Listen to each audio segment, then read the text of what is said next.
Hello, everybody. Welcome to the very first episode of The Guest Pod, hosted by me, Jackson Witzel. We are joined by three guests. Feel free to introduce yourselves. In what order? You can start. You can start since you talked first. Okay, cool. I talked first. Hey, all. I'm Stephen Godfrey.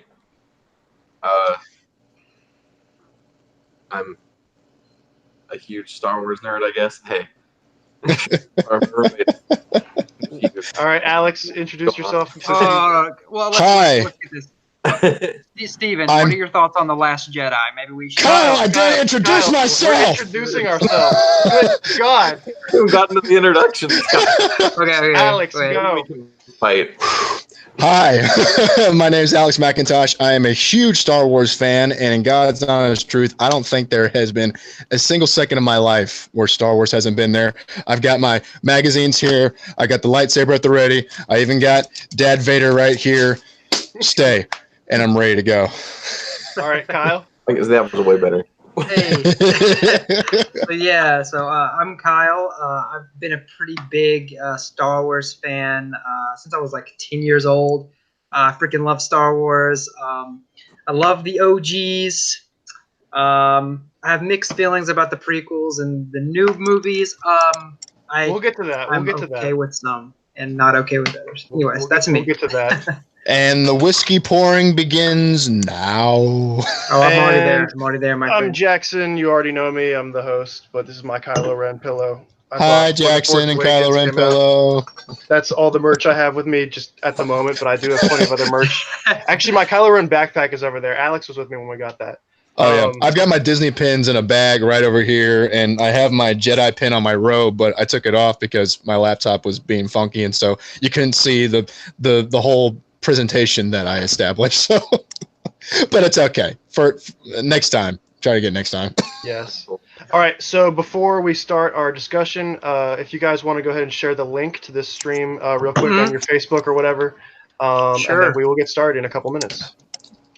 Yeah. How do you do that? And where was that link again? I'm trying to find It should be at the very top. If not, just go to my YouTube channel and we should be streaming live. So this should be the video okay. on my channel at the moment if you can't find the link. Rad.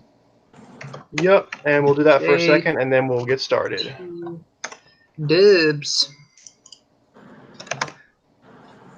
There we go. Beautiful. I found it. Okay. Oh my gosh, I'm the thumbnail.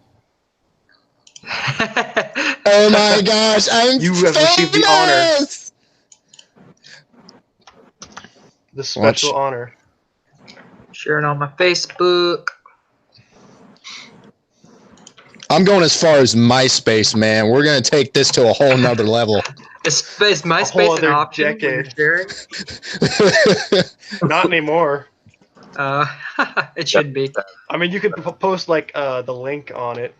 So I don't even remember, like, my MySpace is my AOL email. Like, that's how far, God. like, I don't even have my Gmail account on there. I don't even think I remember my email account. Okay. let's see. It has been shared. Don't know how much traction that's going to get for me, but it's been shared. Yeah, I mean, You got started from somewhere. we tend to get more views after the fact with these things, but doing it live is fun too. You do get occasional people that come in. Let's see. Yeah, so, like, I had the video open, and I was hearing this weird double thing. No, I should probably, in case we Yeah. get comments, I should probably be looking at the actual live stream itself. Okay, cool. And I will tag y'all. JT Dubs. Yep.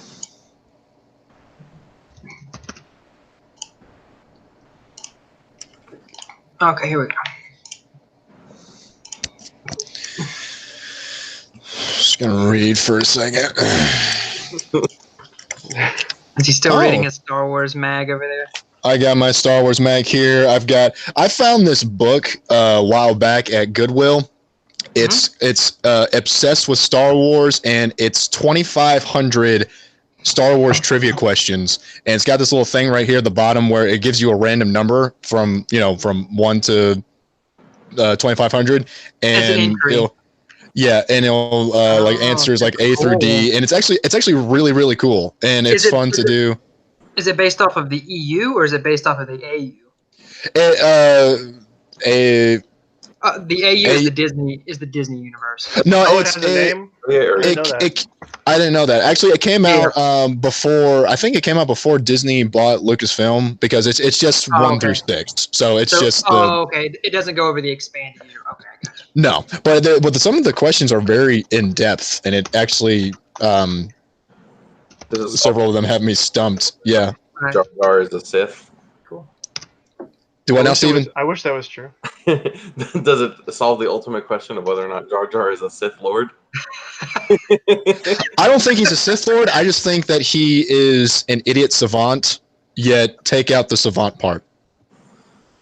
Oh, okay. Because it was his decision that accidentally, eventually broke the entire galaxy. I think he was under the influence of Palpatine the whole time because he was so weak-minded. I think Palpatine was using the Force to manipulate him. Because I don't think he tripped and fell and killed a battle droid. Like, yeah, he's the drunken master. and then 10 years later, he becomes a representative of the former Queen of Naboo, and then he's like, you know what? I'm going to give this dude honestly, as a substitute teacher or as a substitute, you don't make any executive decisions. You let the main guy, the main person make those decisions. So. Even though he was in his rightful authority to do so, but that was not. Remember Jar Jar's face when the Chancellor he gets the supreme power or whatever. He's like, Jar Jar's got this face like, I don't know if this is a good decision. And the Chancellor's just like, well, who would just propose a radical amendment? I don't know, like that passive aggressive, like whatever. I don't. That's a good idea. Maybe I should try that. All right, is everybody done sharing the link? Yeah, I'm good. Cool. I can't see if we have any viewers or not right now. Usually it tells me at the bottom, but I'm just going to YouTube.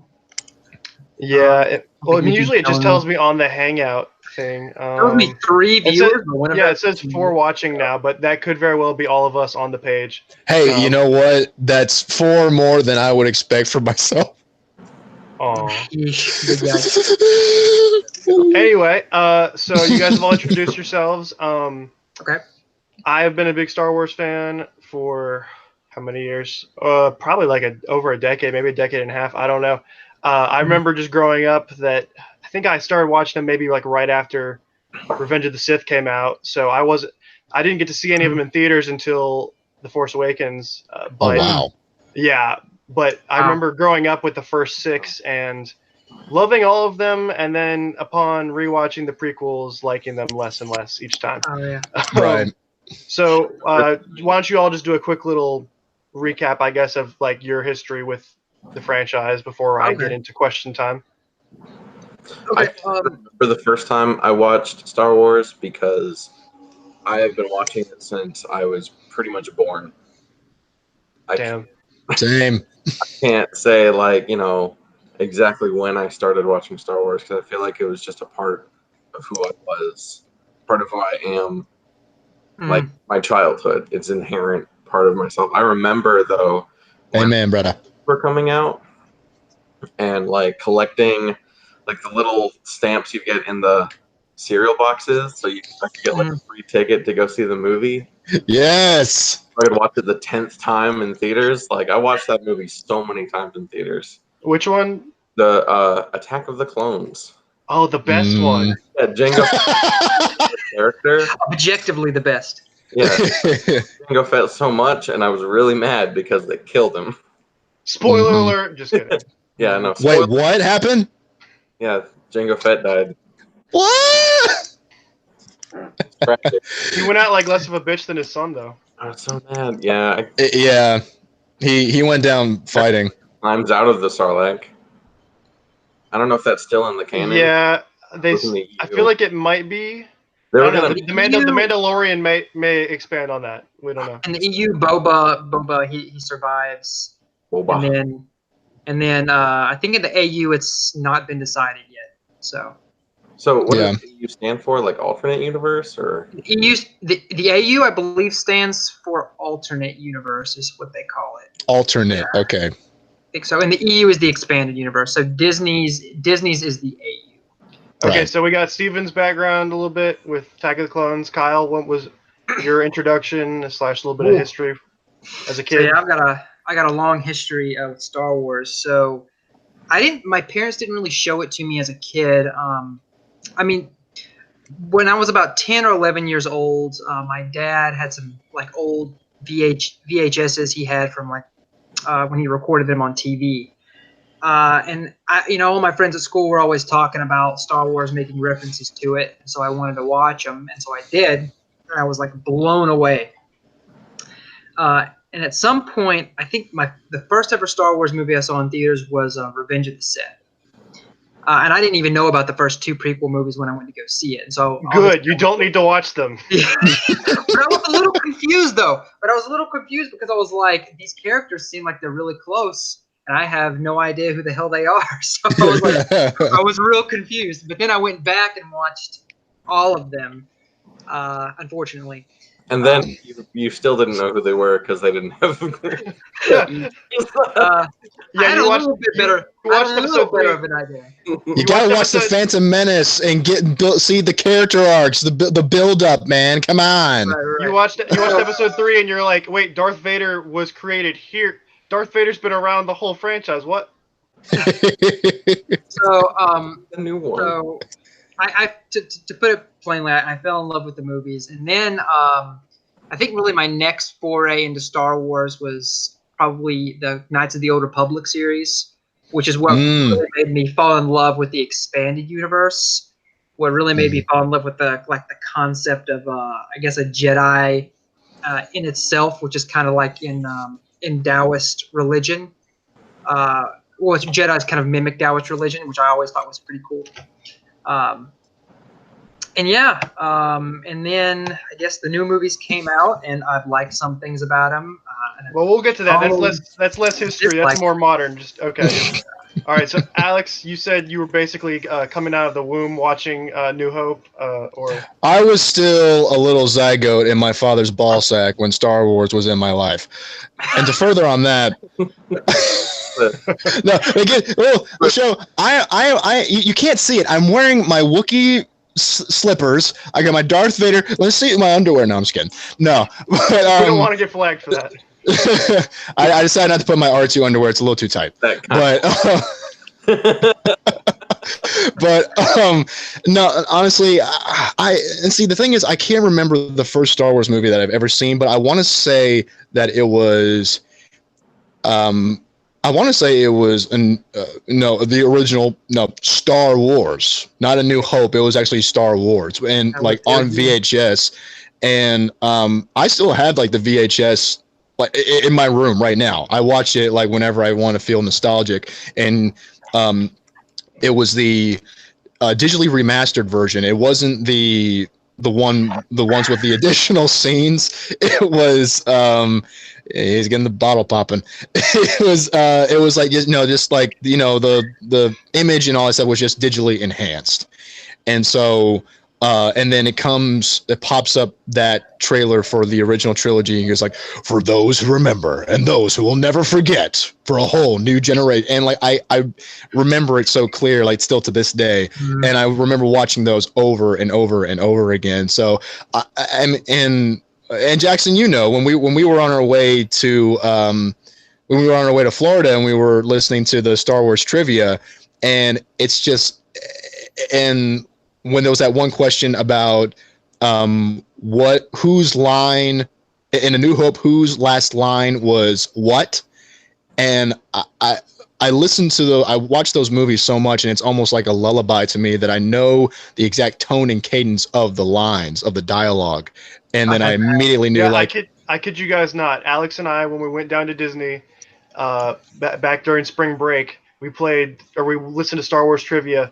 he probably I knew a decent amount of the questions, and I'm a pretty big fan, but Alex knew like probably 97% of the answers to the questions. That's incredible. Yeah. Yeah, it And was. they were obscure too. They were mostly from the movies. They weren't so much EU, but they were like Yeah. obscure lines and obscure characters you won't really remember if you just if you haven't watched the movies like hundreds of times. But he knew like 97% of it. It was the one that I blew myself away. Thank you. Well, the one that I blew myself away was what was Obi-Wan and the Revenge of the Sith. You blew yourself?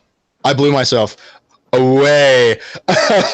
What was Obi-Wan Kenobi's call sign during the Battle of Coruscant? And I had to think. I was like, the dialogue was it, and I was like, Red Leader. And you remember the only one who got that right was Sam Witwer, who is modern Darth Maul. Is the modern Darth Maul, who's the voice of the Emperor, who was the voice of Starkiller. He was the son in the Mortis episodes of the Clone Wars series. So like Star Wars just goes so far back that I honestly don't truly remember what my first movie that I watched was. Although I want to say it's the original Star Wars, it's New Hope. And it's just been in my life. It's like there's so much about it that's just common knowledge to me. Where if I say I'm a Star Wars fan and somebody's going to ask like, well, how many parsecs did the Millennium Falcon fly in like the Kessel Run? How many parsecs did it take? Like, honestly, really, let's talk about horse-headed X-wing pilots. Let's talk about let's talk about the one fat guy on the red team in the Battle of Yavin, who, funny enough, was named Porkins. So Star Wars is very in depth in my life, and especially with the Phantom Menace, like I know like the exact rhythm and the exact beats in which like the lightsabers hit each other and they move, and it's just like I know it. I feel like I know it so well.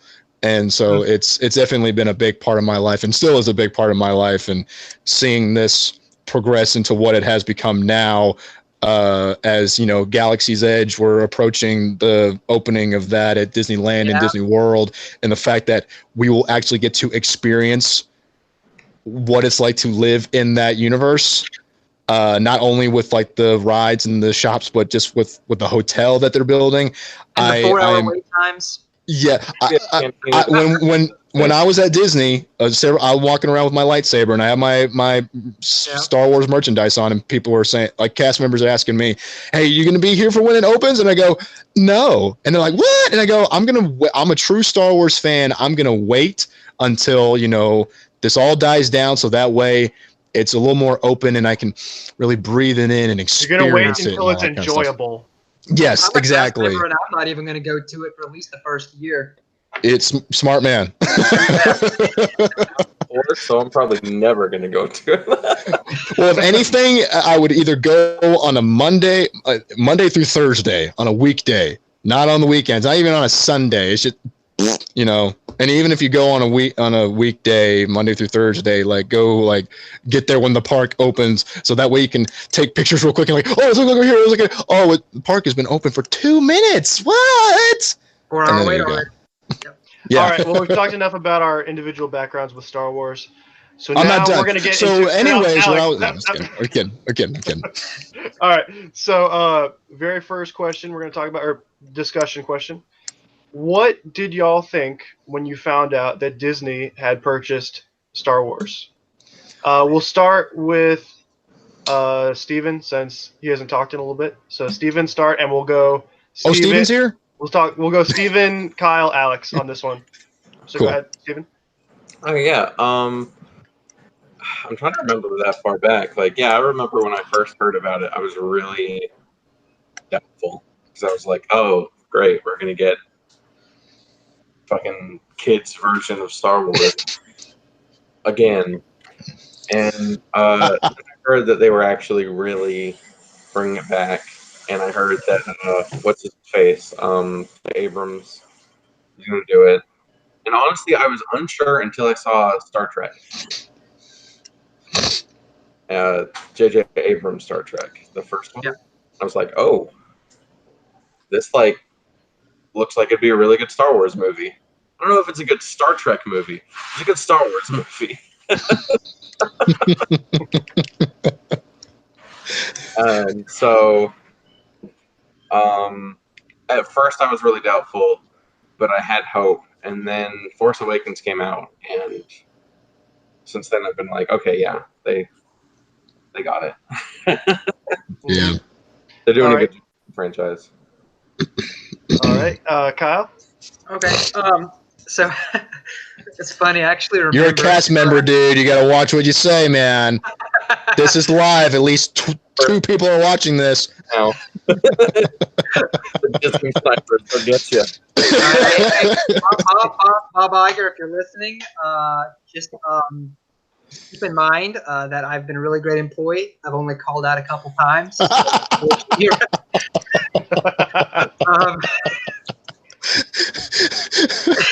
Please let me keep my free park admission, okay? Come on, Okay, Kyle. You can speak out against the Empire. The DreamWorks. Work Okay, DreamWorks. It's like, pack your bags. You're going to Universal, bitch. Get out of here. Steven, I don't know if you remember this, but one day we were in drama class. This was like probably my junior year, your senior year.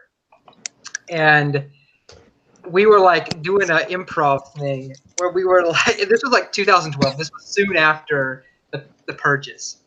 And we were like doing a little improv lightsaber thing or something for a scene. We were trying to make it funny. And then at the end of the scene, like when the dialogue was just getting ridiculous, you eventually just like drop the lightsaber. You're like, I knew Disney buying this up would be a bad idea. And then the bell rang. That was the end of class. It was the best. It was the best end of drama class I had ever had. Okay, so anyways. And we had a lot of good end of class moments. Yeah, we did. Oh, yeah. We did. Oh, yeah. So Don't talk about high school. I didn't go to high school with you guys. I miss high school. So I remember when it was announced that Disney had bought it up, being actually pretty optimistic, and being excited because what I was thinking is, okay, Disney has got all this money. They put all this force behind all these movies. You know, you got Pirates of the Caribbean. You got all this force. classics. Right, all this kind of stuff. They have the sheer force of money. Yeah, Pirates didn't go downhill or anything. Oh shit! It did go downhill, but you can't deny they Oh yeah, it was boss as hell. Right. So that's what I was thinking going into it. I was like, okay, something is going to happen with Star Wars now, whereas before nothing was happening. We had some EU stuff, we had video games, we had books, and that's all great, but we didn't have like a film franchise, like Star Wars, was back in the 80s, and like it was in the early 2000s. So it was exciting to me because I was like, wow, we're actually we're gonna get some new Star Wars. Now that was before they like disbanded the EU, and that made me a little less excited. But I was still optimistic. Anyways, that was my view. Also, remember at this time too, George Lucas was pretty salty over the fact that people didn't particularly care for the prequels. So we had no idea if there was even gonna be another trilogy. I mean, he had pretty much said that no to the sequel trilogy because he was done with the story. And at that time, it was really just Lucas who was making the movies. So we really didn't know what was gonna happen next. Mm. Right. Yeah, all right, Alex. That we weren't going to get anymore. So. Yeah. All right, Alex. Tell us your opinion on. Which would have been a shame, by the way, given Disney when Disney bought Star Wars. Okay, what's Disney again? They're Are we talking about? Are we talking about Bugs Bunny or something? Yeah, they're the ones that own Six Flags. Oh, okay, they own Six Flags. Well, let me tell you something about Harry Potter. When I heard Disney, part of the Lannister house. No Game of Thrones. I said no Game of Thrones, Kyle. Sorry. Yeah, this is my wand over here. When I saw that Disney was buying Lucasfilm, I was because I mean Disney had already owned the like amusement park rights of Lucasfilm. Like they already had like Star Tours and all that kind of stuff, and you know like this like Star Wars was already at what was formerly MGM and then turned into Hollywood Studios. It was already there. So Disney and Lucasfilm already had this, you know, this partnership, even though Lucasfilm was owned by 20th Century Fox. And then Lucas bought those guys too. So when I saw it, I was that was what 2013 when that happened, and then 2 years later 2012. Okay. Very end of 2012, like December, I think. Yeah. Okay. So when I saw that, I mean, I wasn't the Disney fan that I am today. I was a fan of Disney, but not as much as I am today, which is now I'm a huge Disney fan. So learning more about, you know, the Walt Disney Company and what they actually own, you know, they own ABC, ESPN, they own a lot of stuff. And so the fact that, you know, I don't think Disney would have bought Lucasfilm if, you know, they didn't want to continue the Star Wars. They didn't want to continue the story or add on to the legacy that Star Wars has built, because Clone Wars was going on at that time, and I was actually just watching a conversation between James Arnold Taylor and Sam Witwer, and Sam Witwer said something that George Lucas's son said about Clone Wars, and he said the reason Clone Wars was so brilliant is because it's being made by a guy who's sick of Star Wars, and referring to George Lucas. And so I think George Lucas was ready to, you know, pass this on and, you know, pursue other things, because I mean they bought Disney. Disney bought Lucasfilm for $4 billion. I'll say $4 billion. George Lucas has definitely made plenty of money since before that acquisition. So, well, he kept the merchandising rights too. Right, and especially in the original trilogy, because in episode 4, like Fox was just, after episode 4, like the success, you know, like the profits, whatever, 50-50, but then like Fox was doing like whatever crazy stuff. And then George was like, I'm going to pay for this out of my own pocket. In the sense, I pay for it out of my own pocket. I get to keep all the money, more or less. And so when I saw that Disney was going to buy it, I was excited and curious as to what was going to happen. And then when they said we're going to make 3 more Star Wars movies, I was thinking, well, Return of the Jedi, the war has ended. You know, the characters are left at they've had their happy ending. What more to the story can there be? And then the way they created,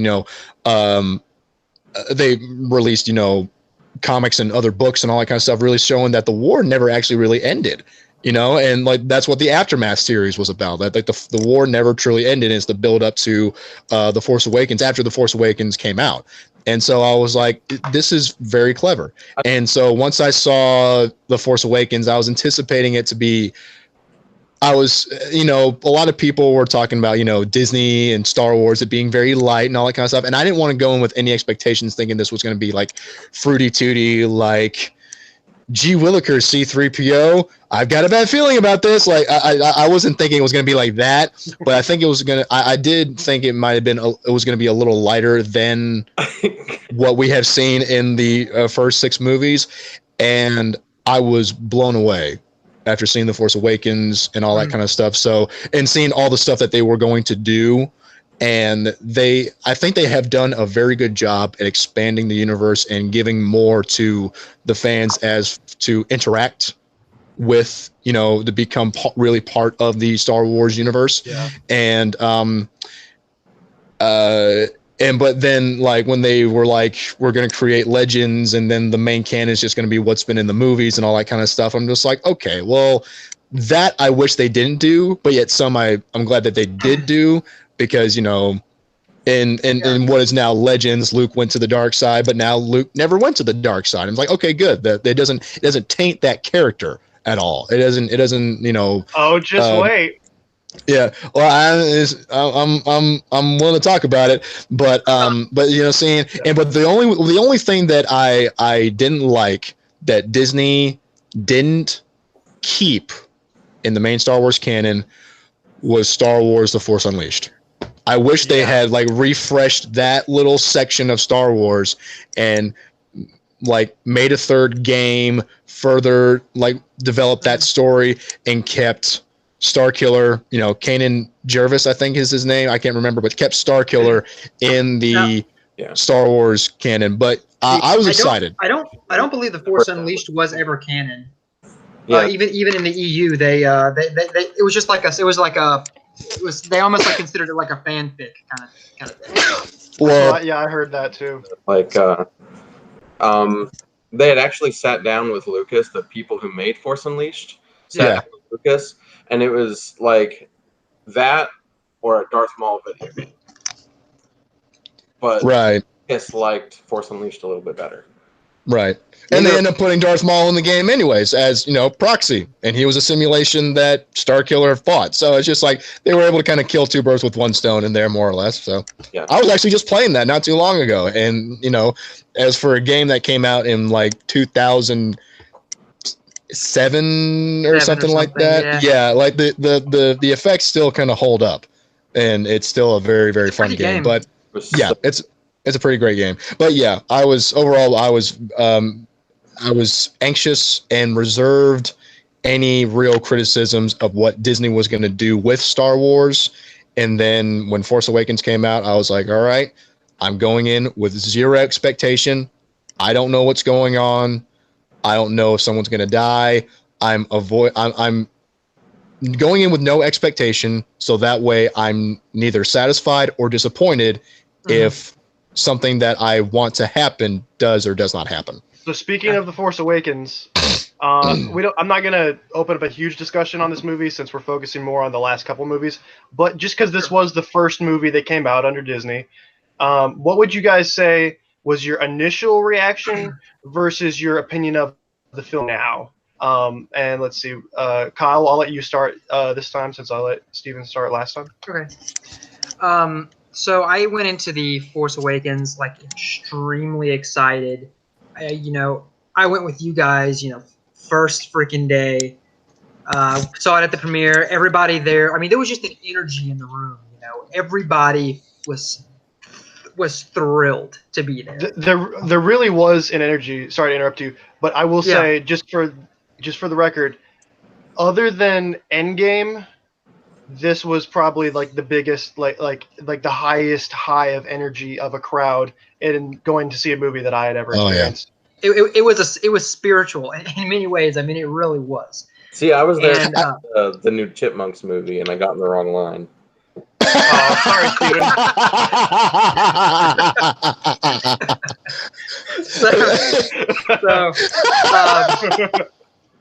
And I still think that Force Awakens is the second highest grossing film of all time, still currently today. No, I'd have to. It's not. It's Is it Endgame now? It's like 5 or something. Well, I knew it was in the top 5, but for some reason I thought it was second. Endgame Avatar right now, I think. Yeah, right. It's Avatar, then Endgame, then Titanic. Endgame will probably beat Avatar though, and then maybe Jurassic World, and then Force Awakens, or they're interchangeable. I don't know. That's correct. Anyway, Kyle, you were saying your experience versus your opinion of the movie now. Oh yeah, sorry. I was just like looking up the highest grossing film stat. I can't find it anywhere for some stupid reason. It's on Wikipedia. Okay, yes. Wikipedia. The Force Awakens is number 4. Okay, cool. Anyways, so I really my like feelings on the film haven't actually changed that much from the first time I saw it. They have kind of been shifted a little bit due to The Last Jedi, but generally speaking, if I'm just viewing it alone, and I kind of forget everything that came after it, I thought that it asked a lot of interesting questions, It posed a lot of really cool mysteries that the other films could explore, like in the future, which I thought was really neat. Overall, I liked the new characters. I didn't like Rey that much, just because I felt like maybe they didn't explain her backstory that much, and they didn't really explain. I didn't feel like they explained to a satisfactory amount where her power came from, why she was so adept at the Force. Well, you know what? Et cetera. You're fucking sexist, Kyle. So I thought it, and then you said it. I'm the biggest. I guarantee Sexist. I'm the biggest lib cuck guy in this room. Okay? You're a cook, you pervert. So I don't care about the fact that she's a woman. It doesn't bother me. Okay. She could be an Asian trans horse for all I care. I was gonna say, who are we to say that she's a female? We cannot assume. We cannot assume. That's true. We cannot assume. What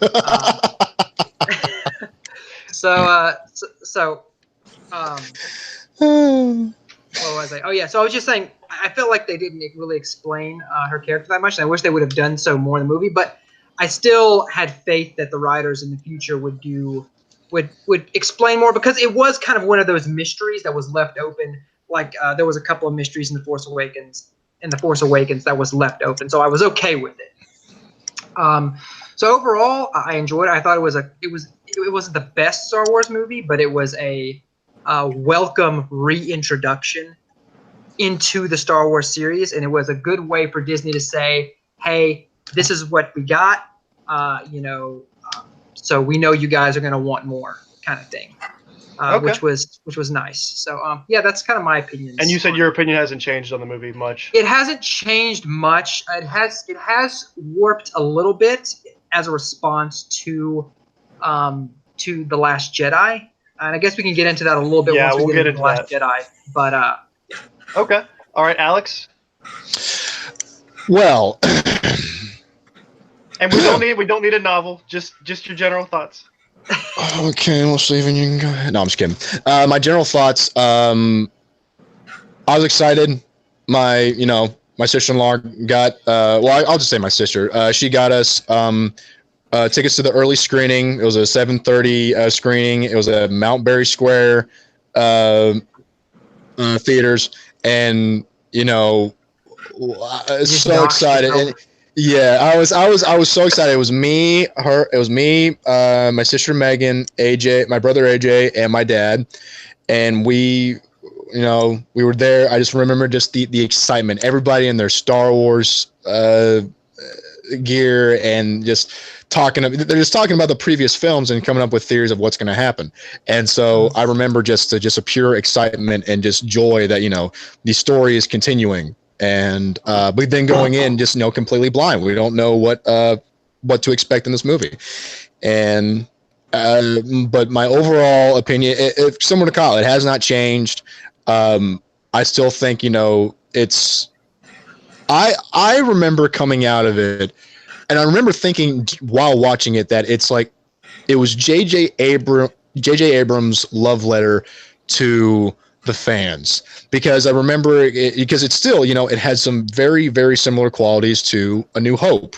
Person gets kidnapped, they're rescued, we find this person who seems to be the main protagonist that lives on a desert planet, who we have no knowledge about, and goes on to be this incredibly force sensitive hero, and then ends up being part of blowing up the big space station that is,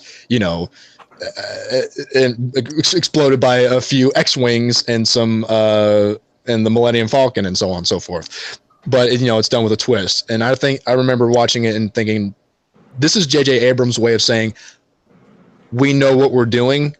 We got you. We know Star Wars, and this is our way of keeping up the poetry kind of repetition that George Lucas originally did with the original trilogy and the prequels, and they're trying to carry on that same pattern, and I still love it. I was watching it earlier today, and I remember it just. I still have those feelings of just like, who's this? Who's that? What does this mean? And just that overall mystery and excitement of this new generation and what's it going to mean for the future of the franchise. Who is Snoke? We still don't know. I have theories, but we can talk about that later. Yeah. Right, but I still, you know, I'm sorry, but still hasn't changed. Okay. Can I ask a question real quick? Are we going to go and into then we'll like? go to Steven. Sure. Are we going to go into individual questions about like the new franchise and the new like trilogy in general, like about like Snoke, Rey, Luke, things like that? Yeah, we'll cover all that in. Okay, I was just curious. Yeah. Right now. All right, Steven. Same thing as the other ones. So how did you feel about Force Awakens when it came out versus now? yeah, so I was crazy about Force Awakens when it first came out. I was excited and nervous. I was a little skeptical. I had watched all the trailers and thought they looked really good. And then I watched it and like, holy shit. It was like, I thought it was so amazing. And, you know, there, you remember. It was December, so it was Holy Santa Claus shit. Yeah. So, my initial response was like, oh my god, this is the best Star Wars. Holy shit, they did a perfect job. And then, you know, because all the hype was there. And later on, as I start realizing, like, this is like a weird mirror of the original Star Wars movie. Wait, this is like a point-to-point exact remake of the original Star Wars movie. Wait, what? I don't know. It was weird. It was like, and I didn't like it as much later on. I thought I was a little, you know, oh, we're just gonna get the rehashing. And then I actually, upon rewatching it, after having watched last night, I was like, oh yeah, this is amazing. I was like, oh yeah, this is a really fucking good movie. And that's a lot of that is because I like the direction that The Last Jedi did. But we'll get into that in a minute. We will get into that. All right, now I'm going to talk a little bit about my thoughts on Force Awakens. So I know you all had basically said you've had all at some point seen a Star Wars movie in theaters. That was not the case for me. I think I started watching Star Wars. I probably saw the original when I was really little, but I don't think I got really into Star Wars until at least after the prequels came out. And so I remember when Revenge of the Sith came out, I remember seeing all the merchandise for it, but I hadn't quite gotten into Star Wars yet. I was more in my Lord of the Rings obsessed phase at that point. But Star Wars came like right after. No, I'm just kidding. Okay. Whoa, man. So anyway. I dig Lord of the Rings. I dig it. Oh, yeah. I mean, I still prefer Lord of the Rings, even though I probably talk about Star Wars more. Star Wars is more relevant because it's still going. Lord of the Rings has been over for a while. But anyway, so Force Awakens really was my first real experience seeing Star Wars in theaters. And I'd almost say, like, for me, this is probably the feeling that a lot of people born in the 70s or 60s felt seeing the original Star Wars in theaters for the first time. Like, to me, that was that level of hype. And really my memory of seeing that movie is so great because at the time it was exactly what I wanted to have a Star Wars movie. Because by that point I'd grown up with the originals and the prequels, and I'd grown to the point where I really, really didn't like episodes 1 and 2. I like episode 3 a decent amount. It's cheesy and it's not got very good dialogue, but like it's still to me a really fun movie. And I just like all that dark betrayal, Darth Vader stuff. But so for me though, like at the time I was like, oh, I just want this to like give me the feeling of the original trilogy because those movies are so good. And it did. And it was exactly what I wanted at the time. And I was really, really happy with it. And so however, I did on the car ride back that night, I did remember thinking to myself and even saying to one of my friends who I was driving back with, I was like, that was basically A New Hope. Like the whole plot was basically the same. And I was like, I'm not complaining about that, but I did want to make that observation. And then afterwards, everybody had said it. It wasn't an original thought of mine.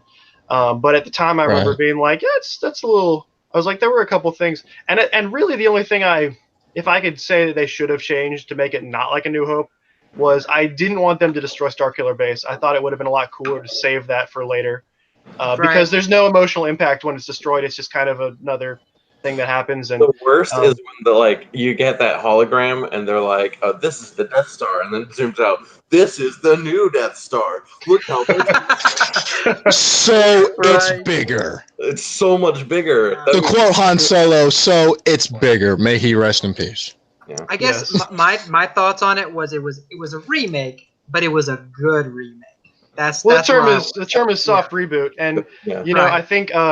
Anyways, though, at the time, I loved the movie. I saw it in theaters 3 times. Like I loved that movie. And upon rewatching it, I think I rewatched it with Steven a couple months ago, actually. Because Steven, I remember you and I watched it, and there was that one line that was really, really bad, where Snoke is like talking to Kylo Ren, and he's like, "Your father, Han Solo." Yeah. And I'm like, okay, that's really fucking dumb. It was so like that was a little dragged out. I agree with that. Well, like, because I remember in the theater hearing that and going, "Oh, he's Han Solo's son." We could have saved that reveal for the end. It would have been better. We didn't need that reveal like at that moment. I mean, even like any other time would have been fine. But the fact that it was just like, I'm telling the audience who your father is. Like, okay. Yeah. Like that hologram looked right into the camera and said, "Your father." You know what I mean? Han could have just told us. I mean, that would have been like more effective, exactly. I think. And like, I think they should have saved that reveal for the moment when Han is on the bridge with Ben Solo, and he goes and he yells, "Ben!" And then he says, "What do you?" And then Kylo says, "What do you expect to see?" Because when he asked him to take off his helmet, he says, "The face of my son." That would have been the perfect reveal. I think that would have been a much better reveal of that. Wait, what? Probably and would then, have. Yeah. So in the ship of your father on the ship of your father, Han Solo, and Snoke is just like, let me say his name in case you don't remember what your father's name is. So exactly. And to me, honestly, that's the only part of the movie that I think is downright stupid. Like everything else in the movie is very competent, and I think it's a very competent movie. My opinion on it has changed. Weird. Yeah. I would say that my opinion of it is probably a little different from y'all's. I do film criticism for like it's my life. I am very critical of a lot of films. I'm not as bad as like my friend Ivan, who I'm sure you all have seen in my podcast, who he hates everything. But I tend to be as critical as I can be, just because I want the best possible movie to come out of it, and can be a little idealistic sometimes. But so I think the thing about The Force Awakens for me is it's a very competent movie. I think it was the right movie to come out at the right time. From an emotional standpoint, in terms of like how I felt about it and the nostalgia of seeing it, I love the movie. However, I don't think it's like, it's not dumb. Like I said, that moment, that one line is the only part that I think is stupid. However, I don't think it's like as intelligent of it, or not to say that a lot of the Star Wars movies aren't that intelligent, but I think it's kind of dumb at times. Like it's not as and I don't think it was trying to be like a smart movie or anything, but there's a lot in it that feels very like kind of rushed, and kind of like they just it seems like they wanted to tell a specific story for the audience, and I think it was a good business move, but from a story standpoint, I think it has held the entire sequel trilogy back. I think the fact that they kind of reset everything and just made, the First Order is just the Empire, but they're bigger than the Empire. Like that doesn't make a whole lot of sense in terms of the lore, and they don't give us much backstory at all in the movie. And not to say you have to do a whole long flashback sequence, but I think the point in the story where they start was not. It was the best point for it to emulate the original trilogy, but it was not the best point to start off for telling a new story. Yeah, and a continuation of the previous story. I 100% agree. Earlier, while I was watching Last Jedi, like, we've seen the good guys are the underdog story, and the good guys won. How much more interesting would it have been if the First Order was a rebellious group, was like an evil terror. They should have been terrorists, like basically. Right. If they That's how the EU originally was, right? That's how. Oh, really? That's how, I believe so. I believe in the Thrawn trilogy, which was the original sequel. Yeah, they I were haven't read basically it, the sequel trilogy. but I've watched videos on it, and from what I've heard, basically the New Republic takes over, right?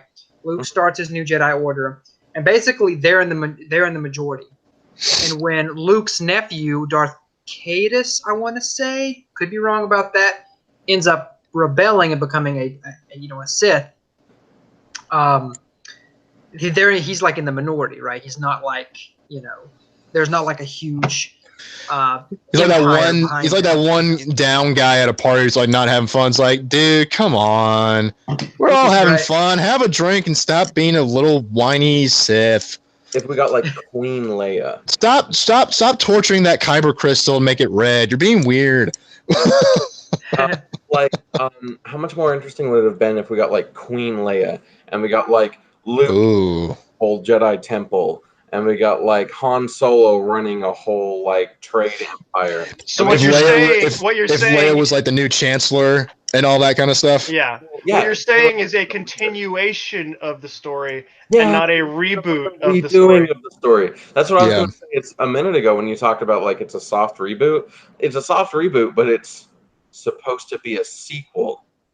Like, Yeah. Exactly. we're not restarting, and that's what they kind of did, and that's kind of the message of The Last Jedi is kill the old stuff and. But then Well, the message of Rise of Skywalker seems to be bring back the old stuff. That's what people like. I guess the Emperor is back. Whatever. Like, cool. Well, see We'll get into that.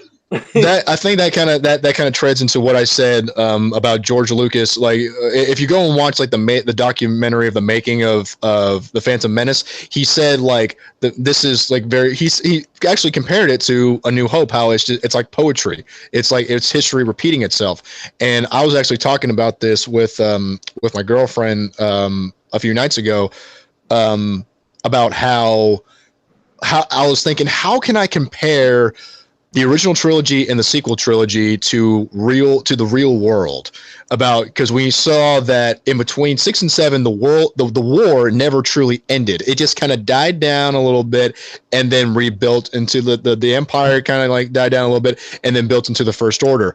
And I kind of compared that to the fall of Al-Qaeda and the rise of ISIS, because Osama bin Laden died, the emperor. Al-Qaeda was separated, and like a lot of guys went into hiding and then end up forming other small little terrorist groups, and that turned into Ansar Sharia and the Moghrel, and then grew into ISIS, which I compare to the empire falling and then eventually breaking off, the war never truly ending, and then growing into the First Order. So what you're saying is that we're going to get the ghost of Osama bin Laden, who's going to laugh evilly. Fuck Over yes, the next little trailer. people, Snoke was Osama bin Laden. very little people know that he was a thespian. And you know what? It was actually, I heard this on Conan, so we know that it was true, that there was a guy dressed up in a very realistic Osama bin Laden costume, which got an innocent man killed by SEAL Team 6. I said it. It's real. Fuck you, government. It's real.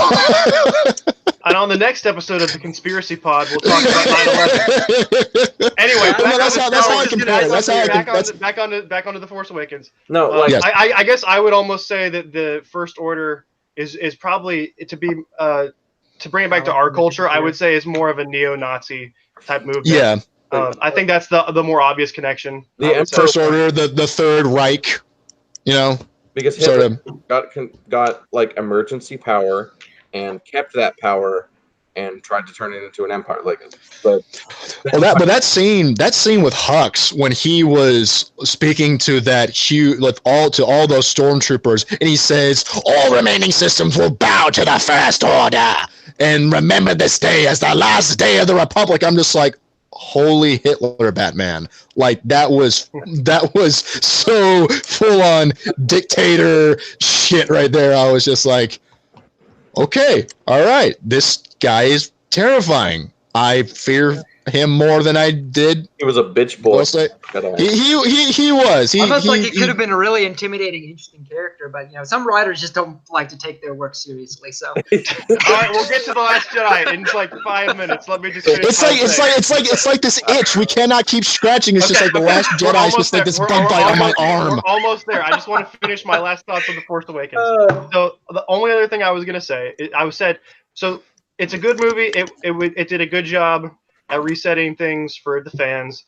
But I said it wasn't the smartest movie. It could have been a little smarter. Yeah. And not to say that that's what we expect from Star Wars, but it could have done better with the lore.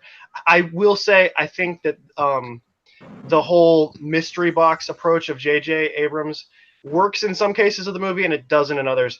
I think making Rey a mystery box was a really smart idea from the standpoint of I think making your main character have a lot of mystery to them and have like her character get explored more as the series goes on. For a new main character in the series, I think that was a smart decision. I don't think Snoke being a mystery was a smart decision because I think, like, with Snoke, his reveal of who he is not going to change the story. It's just more of something that the fans want to know. If he was Darth Plagueis, which I still say he is until it's disproven. Yeah, Darth Plagueis for life. Yeah. It would be it would have just been better if they had just said, since he's already like giving expository dialogue, my old form, Darth Plagueis. Did you say a suppository? Yes. What? Suppository dialogue? Expository. No. I'm sorry. You were saying something? But I agree.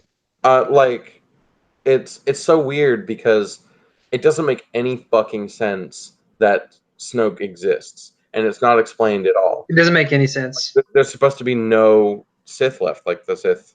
And I hate the argument of like, oh well, no one knew who the Emperor was. It's like, yeah, but we do now, and it wasn't the 7th movie in the fucking franchise. Yeah, and there was a history of Sith before that we still haven't seen. But on that note, they need to make a Old Republic movie. Just saying. That's kind of what we're looking at right now. I guess what I would say in regards to Snoke would be like, if he I could buy that. Okay, yeah, there's some like Darth Jedi dude out there somewhere in the galaxy, hiding out or something. But if he was around during this whole like Empire deal, they probably knew to explain who the hell he was, because he seems like he's one of the most powerful dark side Force users out there. Who the hell was he? Palpatine had to have known. He's a billion years old. Like, it's not like he was born like 30 years ago. Like, what if he's a Sith from the Old Republic who like got like frozen or?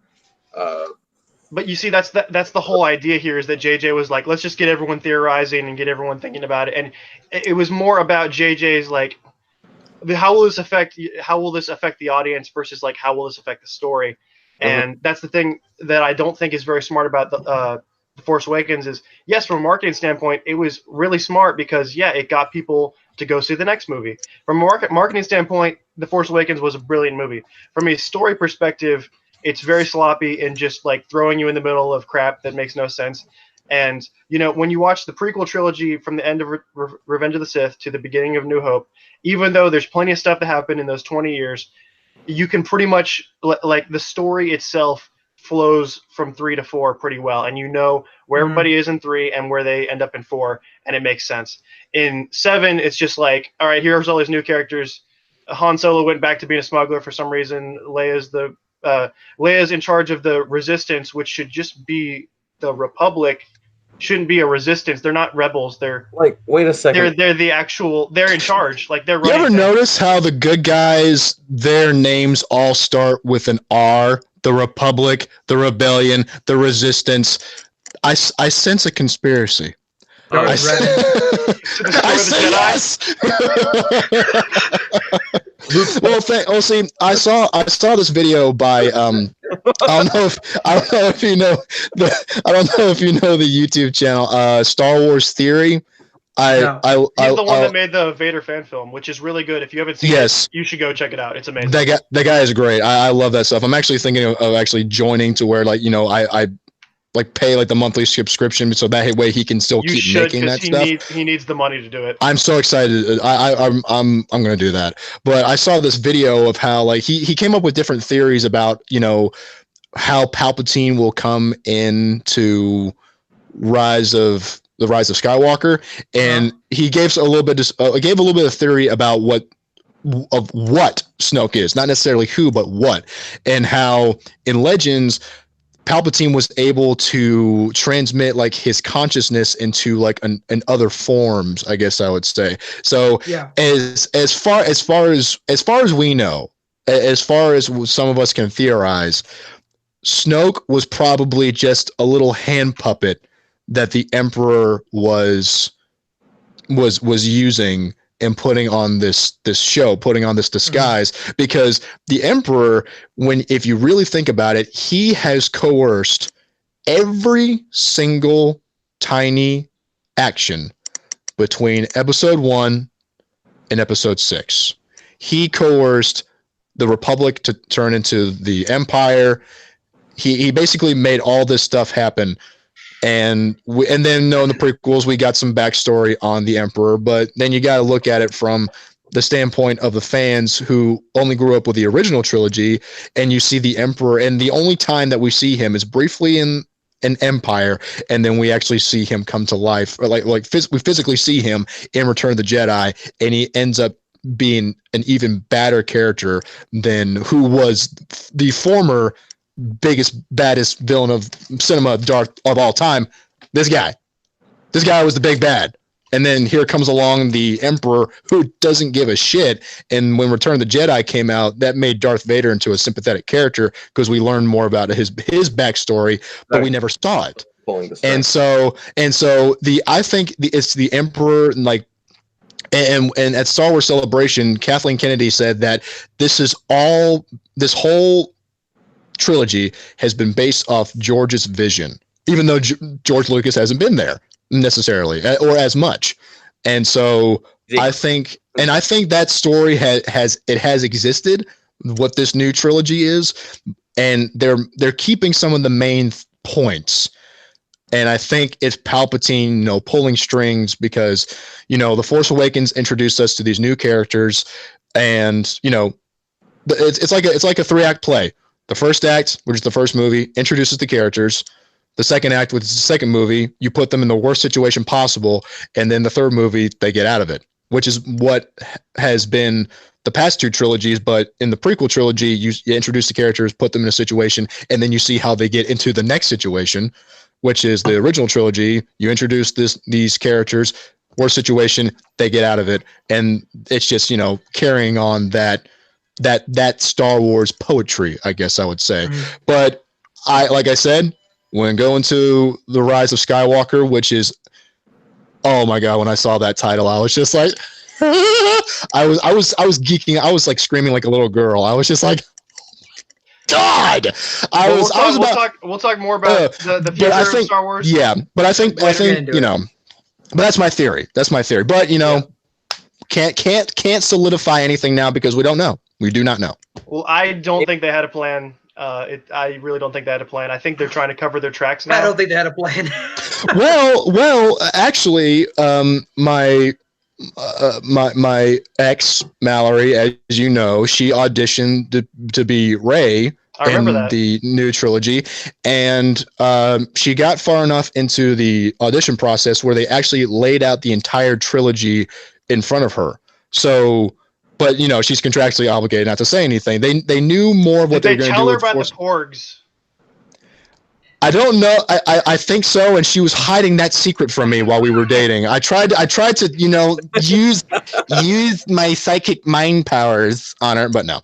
But they had more of of what was going to be in The Force Awakens. They had a slight idea of what they were going to do for the second one, and then I think they had a general idea of what they're going to do for the third one, but of how they're going to do it, that's a toss. They're like, all right, listen, you're not cast in the movie yet, but we're going to tell you everything. So first we're going to start with this movie, and then it's going to be Porgs and Rose Tico, and then there's going to be this lady with pink hair, and then also there's. And we're not going to mention midichlorians once. Not once.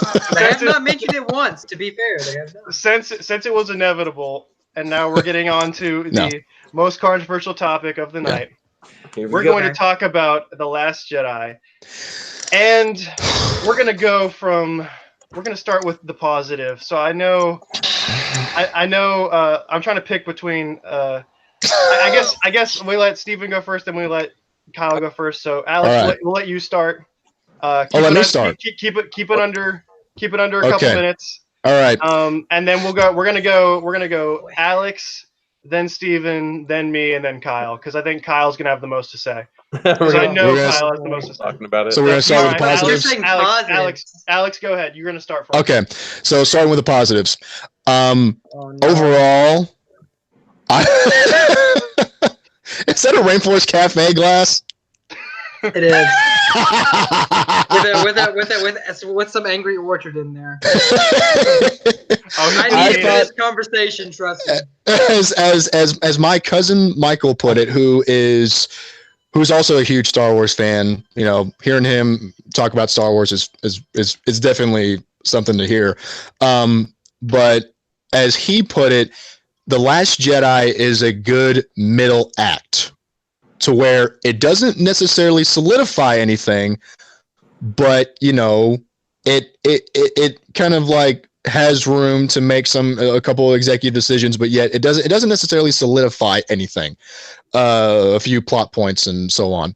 But as for me, I definitely saw its flaws, and I saw its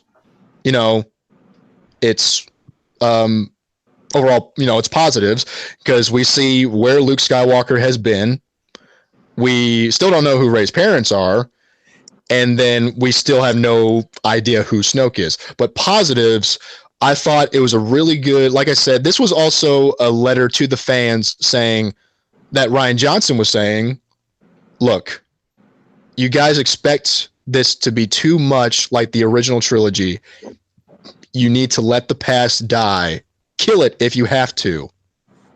And let's open up a storyline for a new generation, because as the years come, there's going to be similar problems, but different ways of dealing with them. And they're going to come in different forms and shapes and all that kind of stuff. So I like The Last Jedi as far as going, it was a good middle act, yet it doesn't necessarily solidify anything that, we have to deal with, which I think the next movie will kind of clean up a little bit, or at least elaborate further on what we're all curious about. I like the Porgs, because if you think about it, this is I'm going into the kind of the Ewok argument that people have made, that because if you take out the Porgs, if you take out like that lightheartedness or whatever, like those cute little creatures, The Last Jedi is actually a dark film. And, it has to have those elements of light and humor and all that kind of stuff to it. And I think the Porgs did a really good job of that. I would definitely like to have a Porg as a pet. I would definitely cut out its vocal cords, so I didn't have to hear that. That's just annoying as hell. And even Chewie, but Chewie went on to, even Chewie, he went on to almost eating one, and then he chose not to eat it, and then he adopted this huge nest of Porgs, but then they started eating apart the Millennium Falcon at a very crucial moment in the film. Porg and stared it in the eye. And I thought they did a good job with making Luke very similar to Yoda from The Empire Strikes Back. He's a worn down Jedi Master who's skeptical to train a next generation of Jedi based on what he's experienced. And what he's experienced is the Jedi Order that he was in charge of coming to an end by someone that he trained. Uh-huh. And even though Yoda didn't train Anakin directly, he still felt responsible. Even in Revenge of the Sith, he says, "Failed, I have," and he shares the blame. And Luke, in a way, has nobody but to blame but himself, because in a way, he's not a traditional Jedi. He started when he was like 19 years old.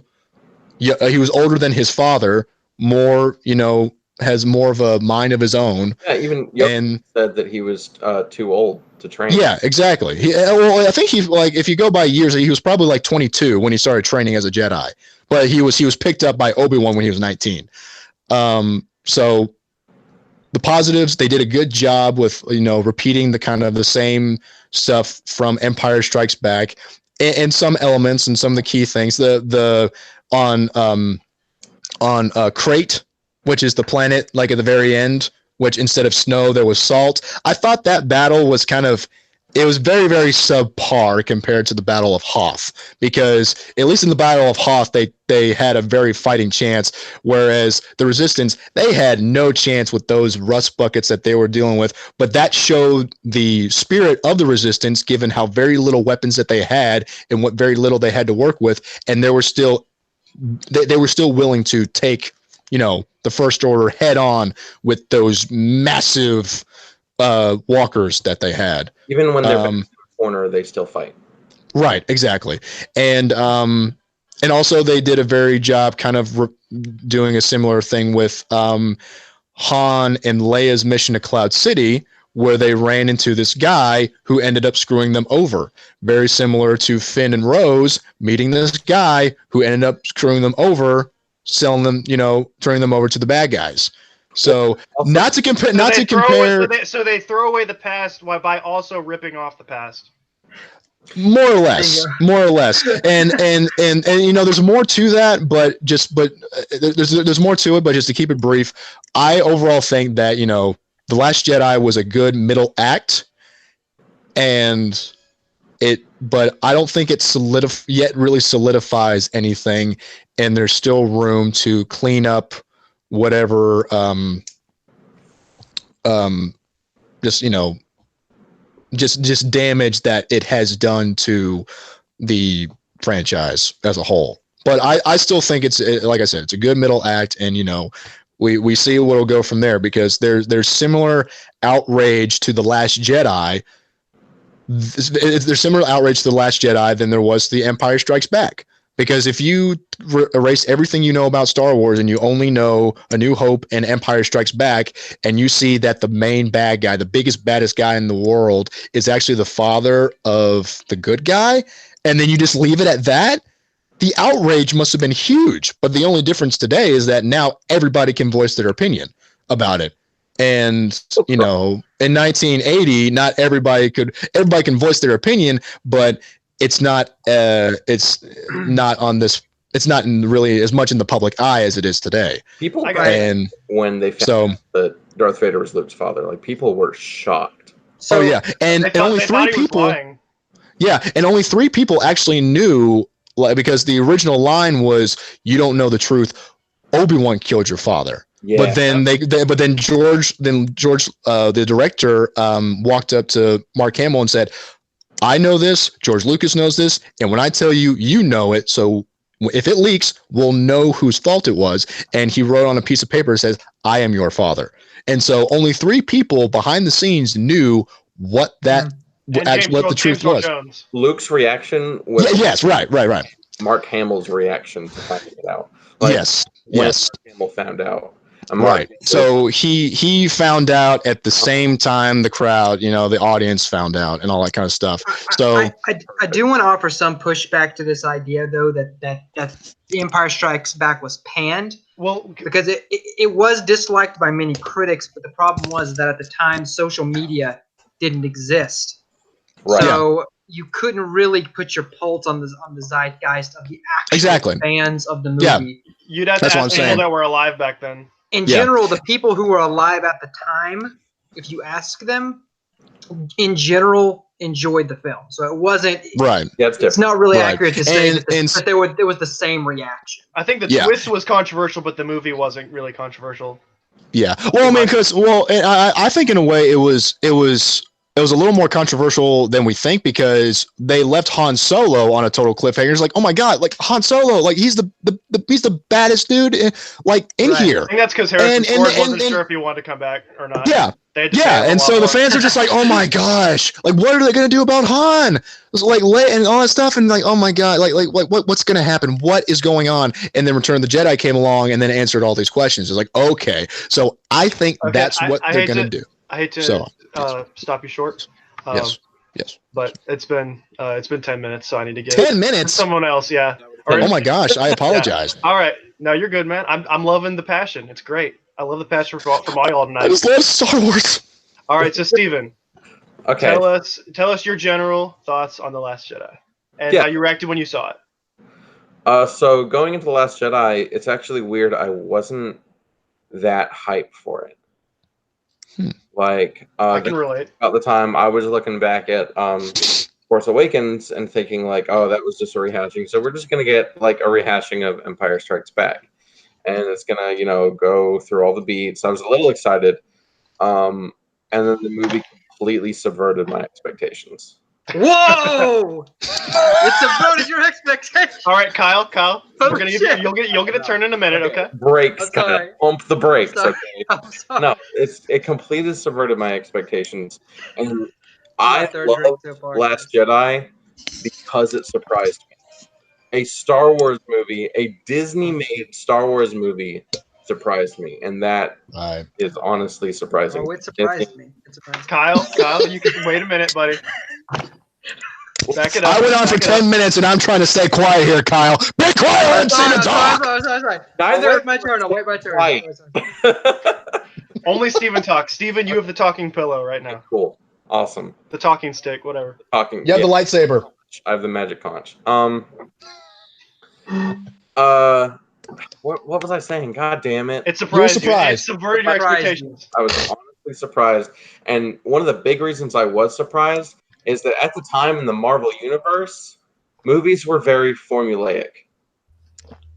The Marvel movies were very, very formulaic, and I thought we'd get formulaic Star Wars movies. And so the new Star Wars comes out. I wasn't excited or anything. Luke was exactly what I wanted him to be. Kyle, don't say anything. Yeah. I'm not saying anything. Yeah. I'm holding it in. What they did with Luke is exactly what I wanted them to do with Luke. I wanted to see a broken, because we knew that Kylo Ren had killed all of the Knights of Ren. We knew that Luke had failed him as a teacher and that he was away in exile. I was like, we're going to get old man hermit Luke. We're going to get depressed, done with everything Luke. And we did. Mm-hmm. I thought it was perfect. I think that they didn't say it, unfortunately, but it kind of established that Luke was a gray Jedi, and Luke was a gray Jedi from the start. Because we talked about Luke's training in the Jedi Order was very it wasn't untraditional. It was rushed. Very untraditional. It was rushed. It was untraditional. It was he was halfway between Sith and Jedi. I mean, when he defeated Vader, he lost his cool. In Return of the Jedi, he got Vader on the ground and he's like beating him over and over with his lightsaber. Like, that was not a calm, collected Jedi Knight. That was an angry, passionate Luke Skywalker. Luke Skywalker was somewhere between Sith and Jedi. He was a gray Jedi. And they established that. They talked about how the Jedi Order was wrong, which is actually the point of the prequels, and nobody really talked about it. But, like, the Jedi Order did a lot of fucked up shit and kind of drove Anakin into his madness with the way that they did things.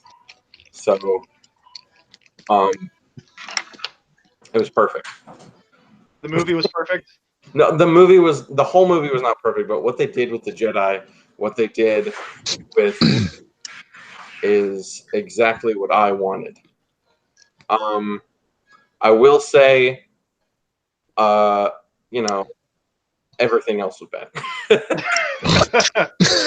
All right. Yeah, but we're not talking about negatives. But all right. And I loved it, and it made me love the new Star Wars again. It made me love Force Awakens again.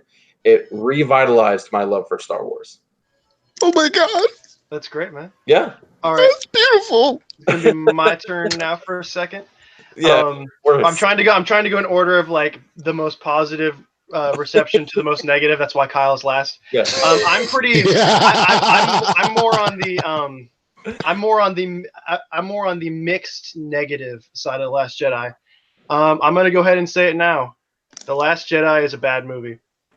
You can fight me on it. You can disagree with me. That's fine. It's a bad movie that has some really, really good moments.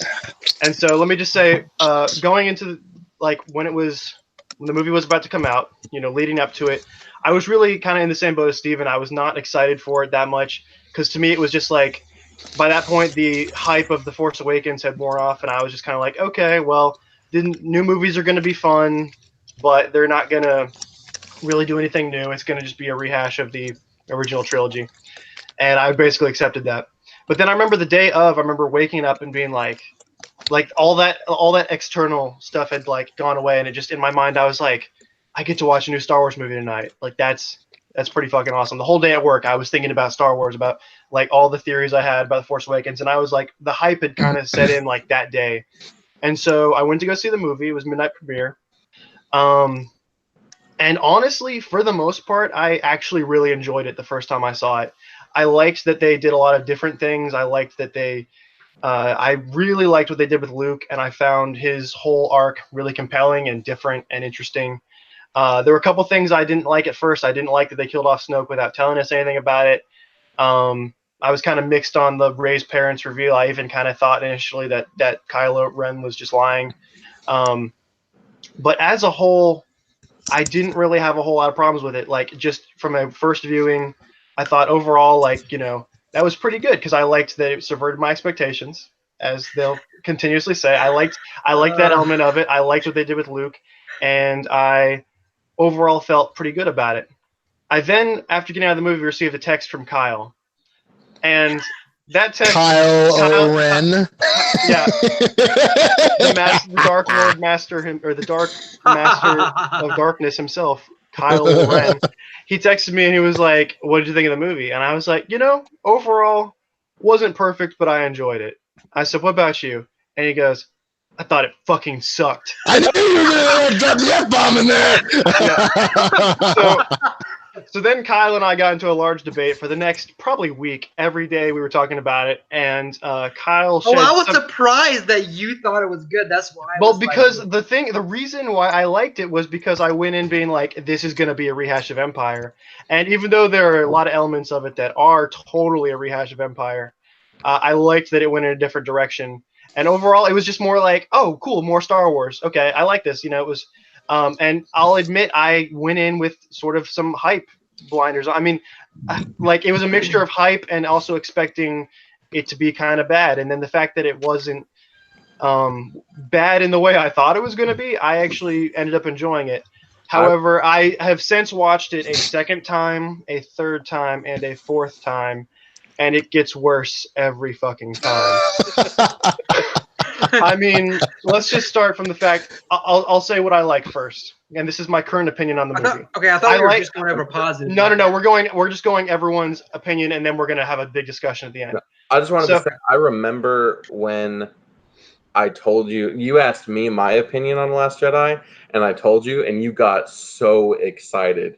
You were like, "Oh my god, I can't wait to hear you and Kyle argue about this." Because I asked Steven what he thought of The Last Jedi, and he goes, "I loved it." And I'm like, this is great. I'm like, this is perfect. I can't wait to hear them fight about it. But because they had totally different reactions. But what I'm going to say though is I've watched it 4 times now.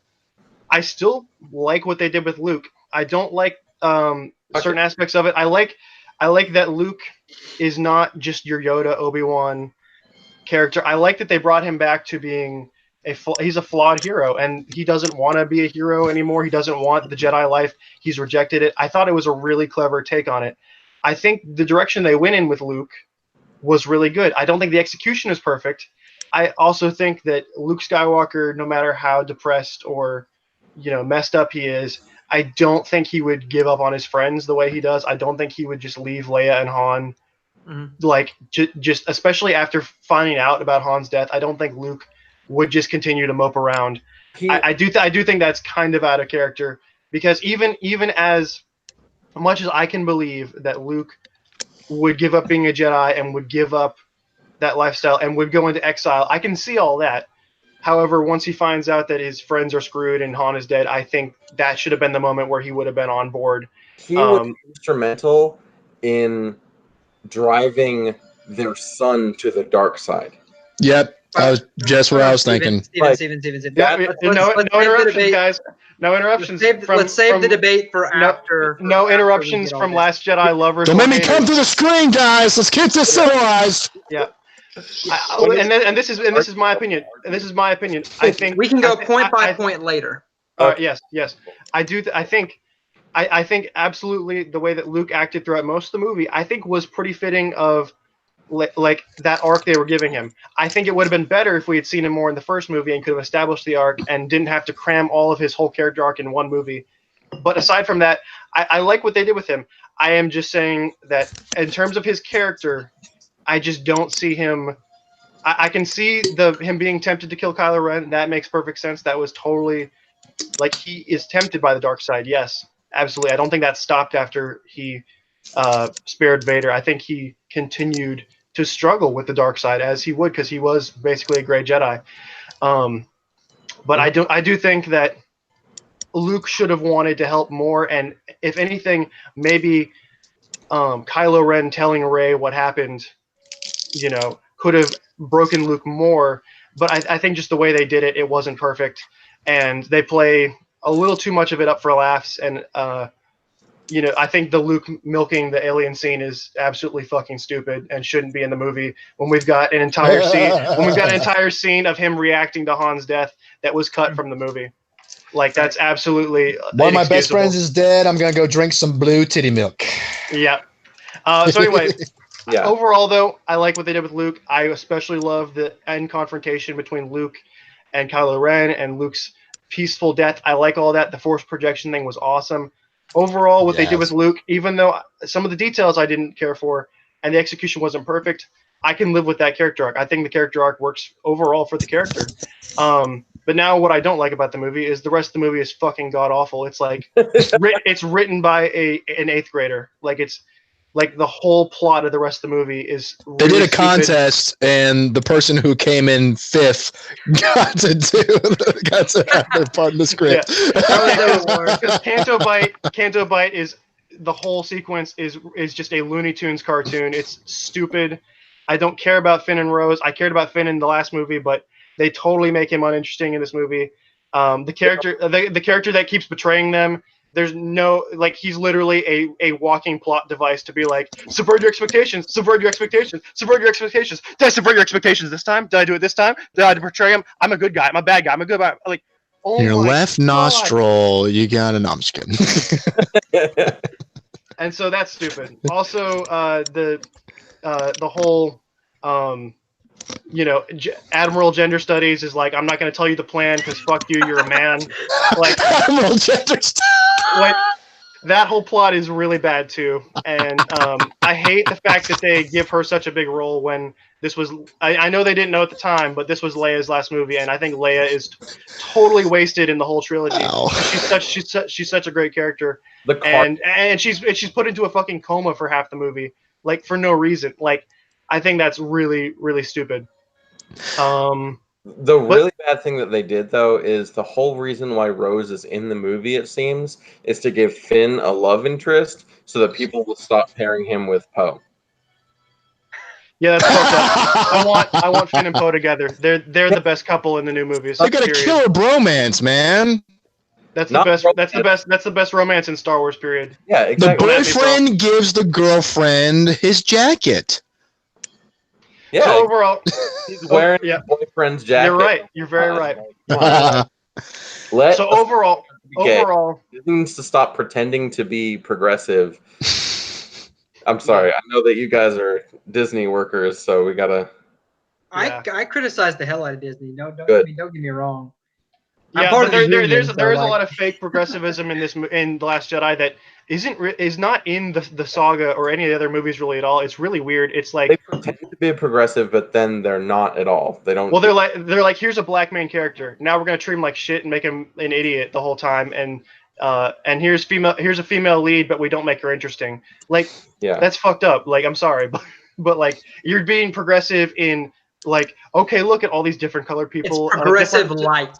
Is what Yeah, it is. but like in terms of like all the interesting characters in the Diet new movies progressive. are Kylo Ren, Luke. Oh, that's it. Yeah, they're both white men. Okay, well, They should have made Finn purple. they That already would've have been they true already have a representation. purple character in the movie. It's Admiral Gender Studies.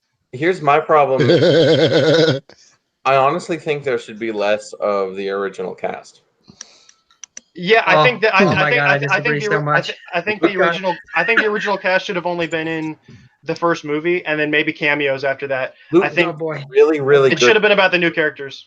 I'm getting triggered right now. Really good character. I'll say Kyle has a fire under his buttocks that We're is about to get ready to you, to Kyle. just I'm combust, getting- We're man. about to get to you. Let's let Steven say one more thing, and then I'm gonna Okay. say my last opinion on the movie, and then we'll let Kyle talk.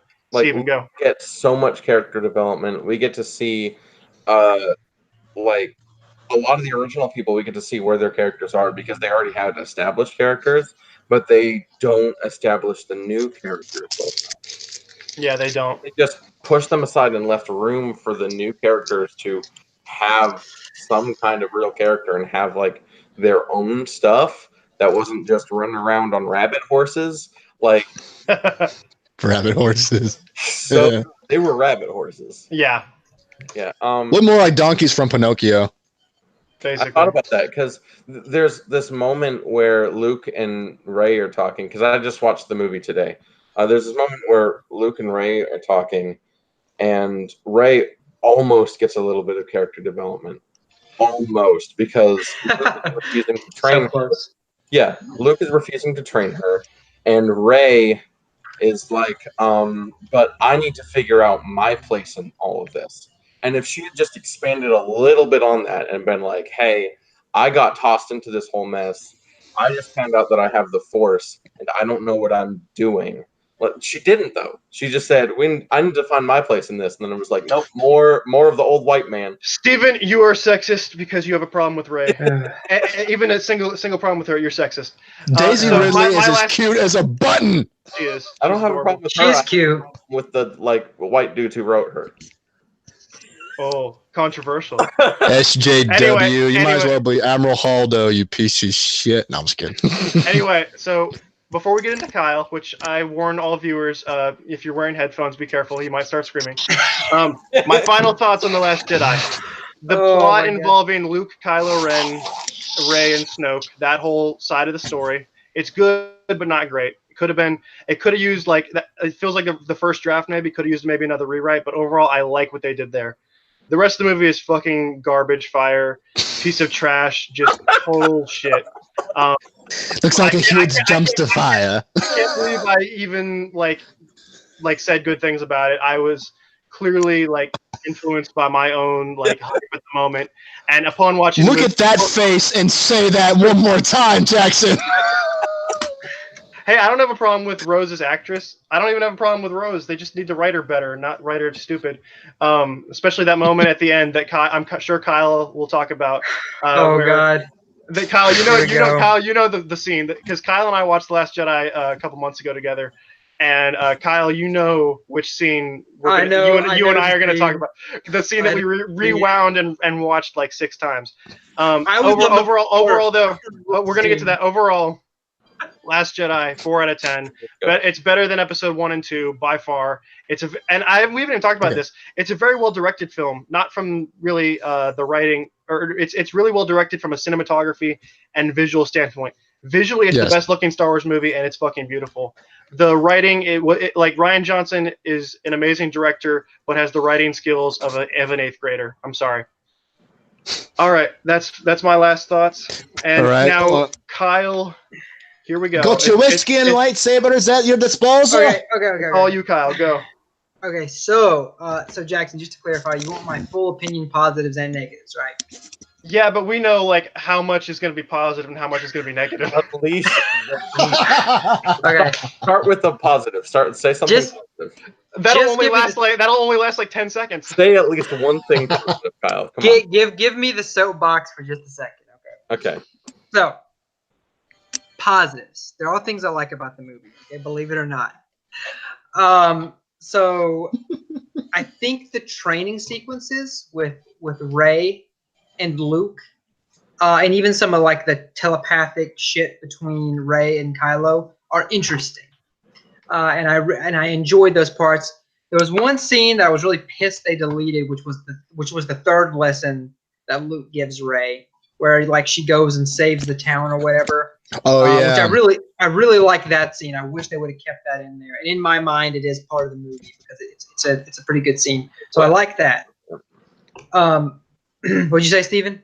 I didn't know about that. Like that's like a deleted scene where. Yeah, it's a deleted scene. It's actually the best. Steven, best you of own the the Blu-ray. lessons. You should have seen the deleted scenes. Well, I haven't deleted scenes Yeah. yet.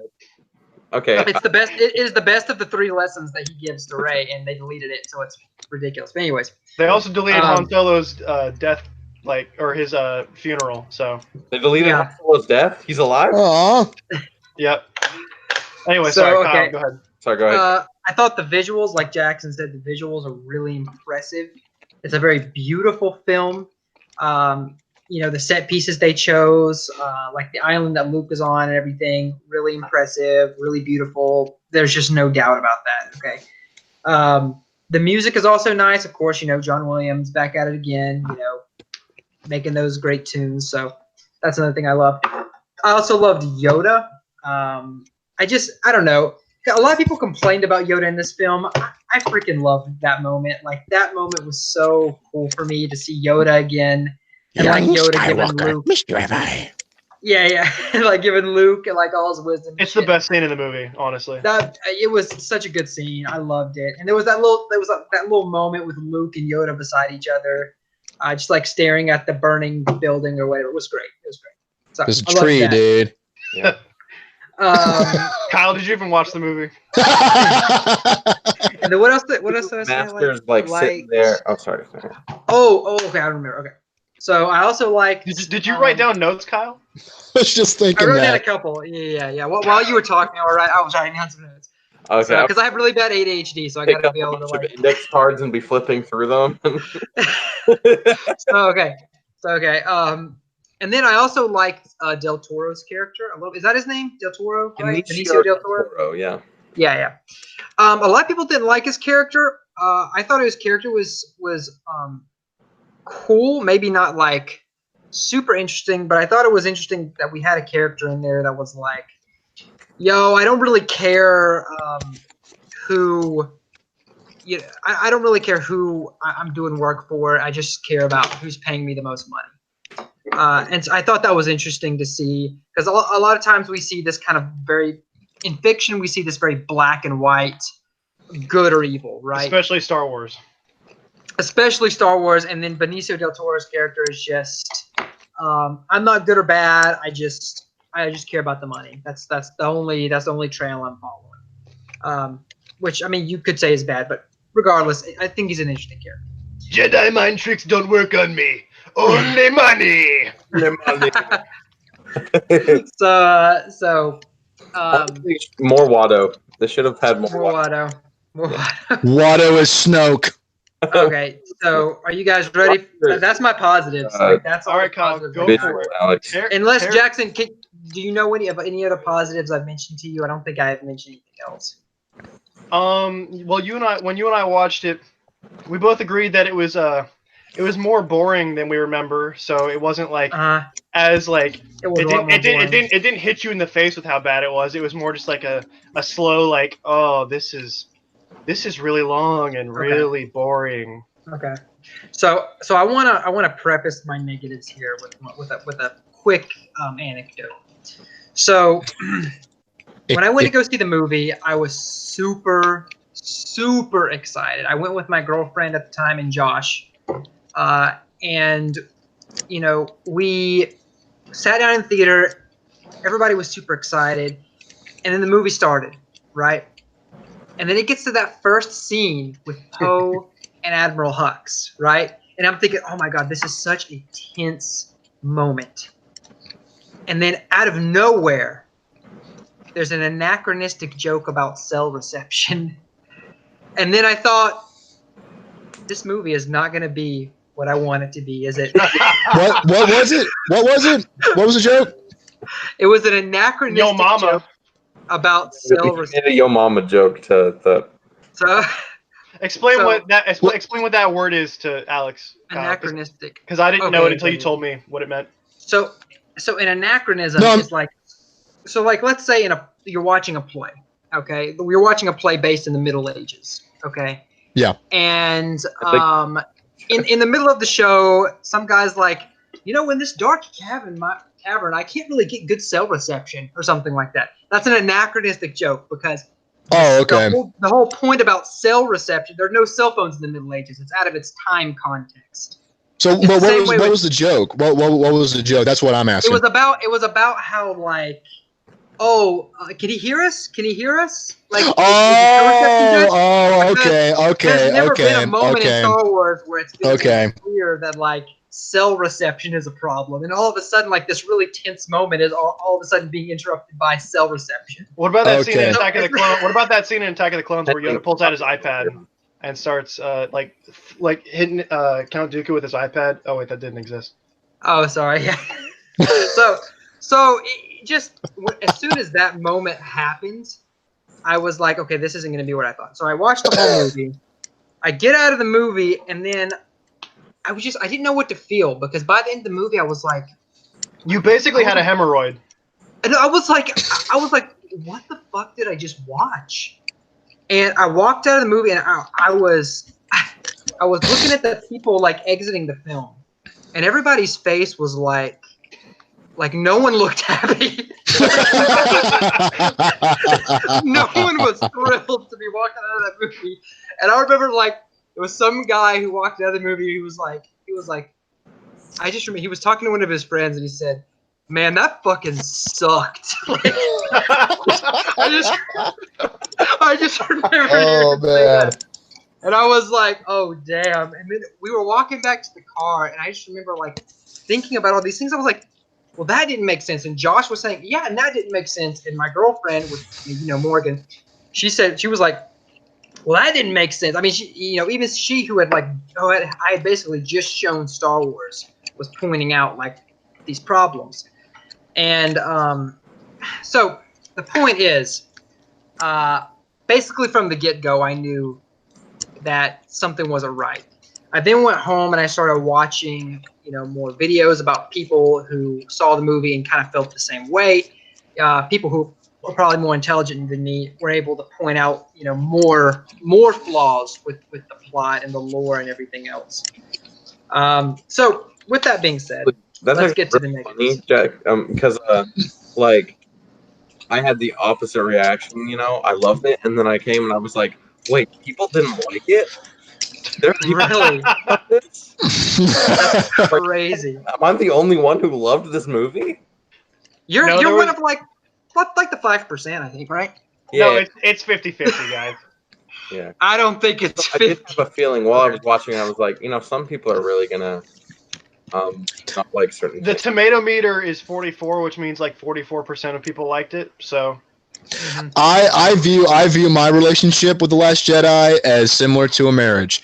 There are aspects about the whole thing that you love, and there's some that you hate. There's some parts that get on your nerves, but no matter what, you still love it. You focus on the positives, you let out your anger about the negatives, and then you move on. hey, Alex, how many times have you been married? In this life, All right, Okay, let's let so- Kyle continue because Kyle, I have a feeling, is not even close to done. Speaking of positives, so that's my positives, everything I went over so far. So now it's for the negatives, right? Wait, that was the Uh, positives? So some for the positive. negatives. I heard someone say this fucking sucked. so for the negatives, the biggest thing, I was watching a video about this today, and I think it really hit it spot on, is that the movie is like, it fails to grasp a tone. It is like a tone-deaf film. So, and he used this word that I'd never heard before. It's called bathos. And what that is when you're watching a very serious moment in a movie, and then all of a sudden, the movie abruptly cuts to like a joke, and it immediately interrupts the moment.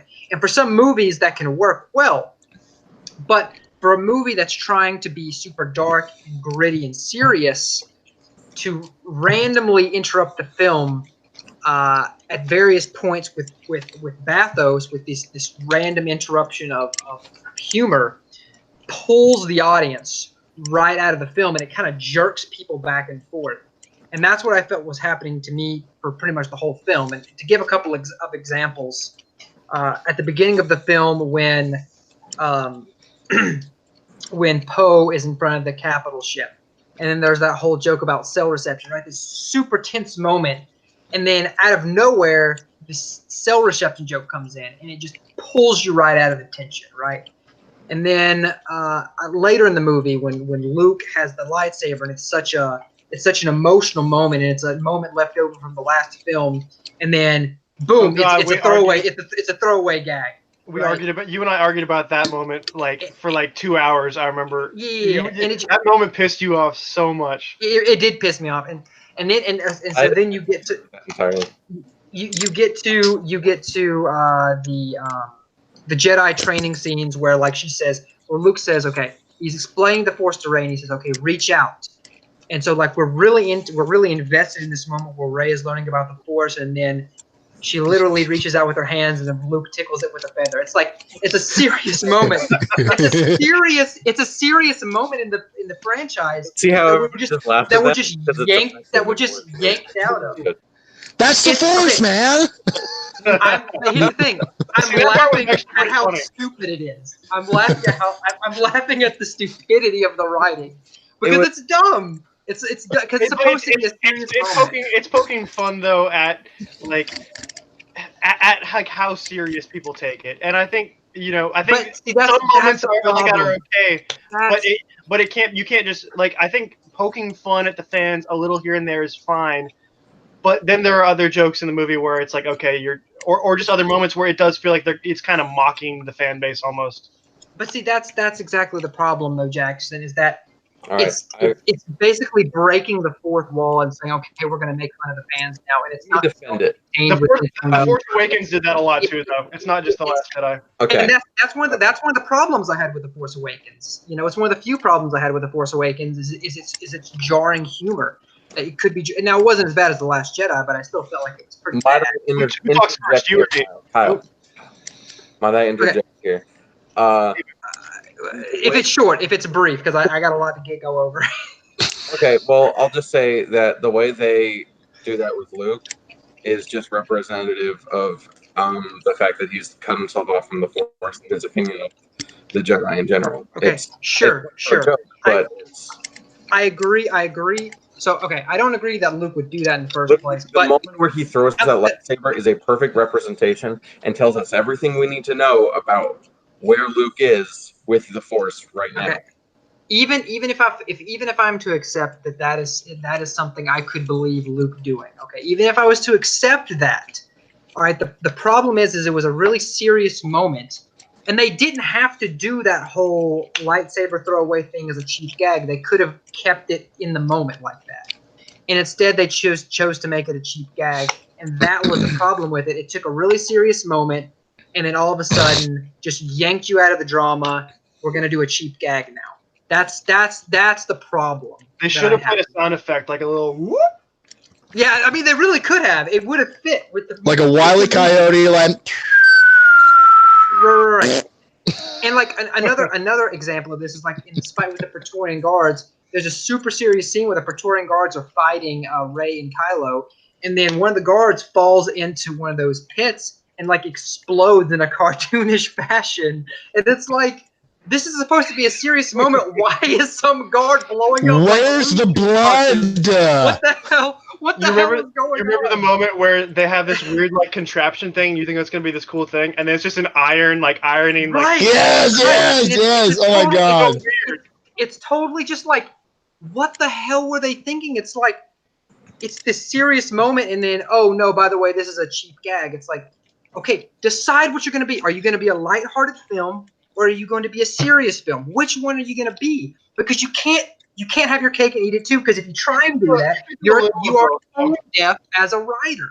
That is the problem. You can do a little of both. The problem is that the jokes are so extreme and just thrown in the middle of the drama. Because the original trilogy, I think, has a lot of humor in it, but it's just mixed better, and it feels more natural to the characters. Well, the video I watched today had a perfect example of a good way to add humor to a serious film.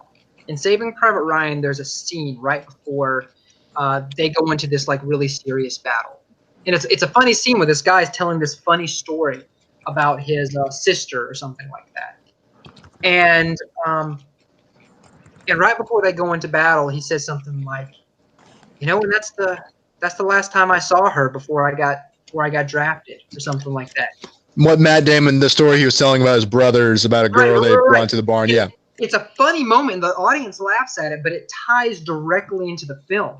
And it seamlessly flows into the narrative of a dramatic, dark film. And it works so much better. Whereas in The Last Jedi, it's just these really hard turns to humor out of nowhere, and then we jerk back into dramatic. And it's really weird.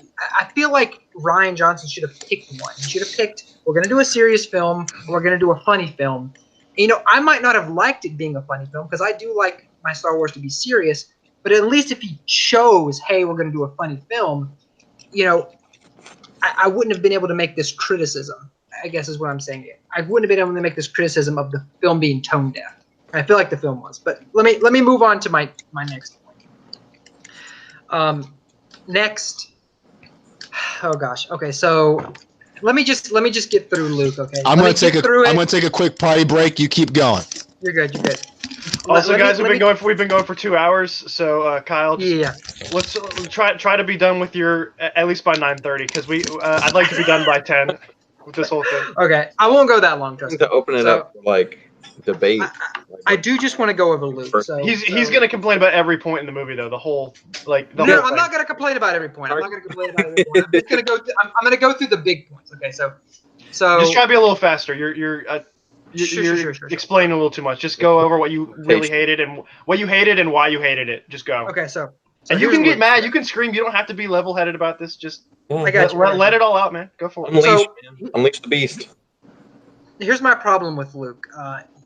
In essence, and I mean, we can get more into this in a debate, but the problem with Luke is essentially what Mark Hamill has also indicated is his problem with Luke in this film, which is he doesn't feel like Luke. He feels like, like Mark Hamill said, when he was doing this part, he had to pretend he was like Jake Skywalker or, Joey Skywalker or something. He wasn't Luke Skywalker because his character wasn't behaving like Luke Skywalker. And I think I really understand what he means by that, because in this film, Luke has never been calm and collected. Okay, let me just go ahead and say that. Luke has never been a calm and collected character. He's always been influenced by his emotions and everything else.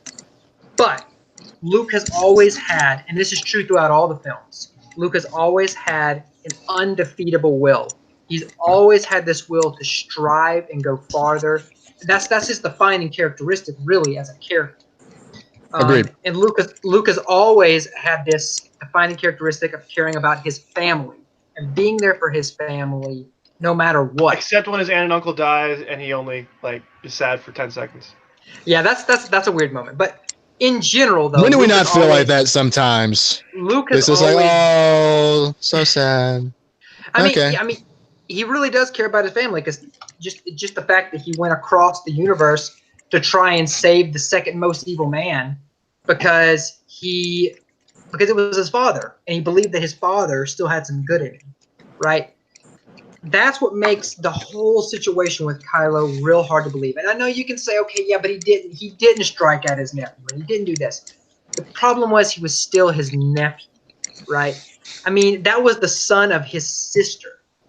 And the fact that he would even think about going into that hut and ignite, because that takes thought. He had to walk in. He had to pick up the lightsaber. He didn't go in to kill. He didn't go in to kill him, though. He went in to sense the dark side in him. It was only that instinct for that brief second he thought about killing him. And then he ignited it, right?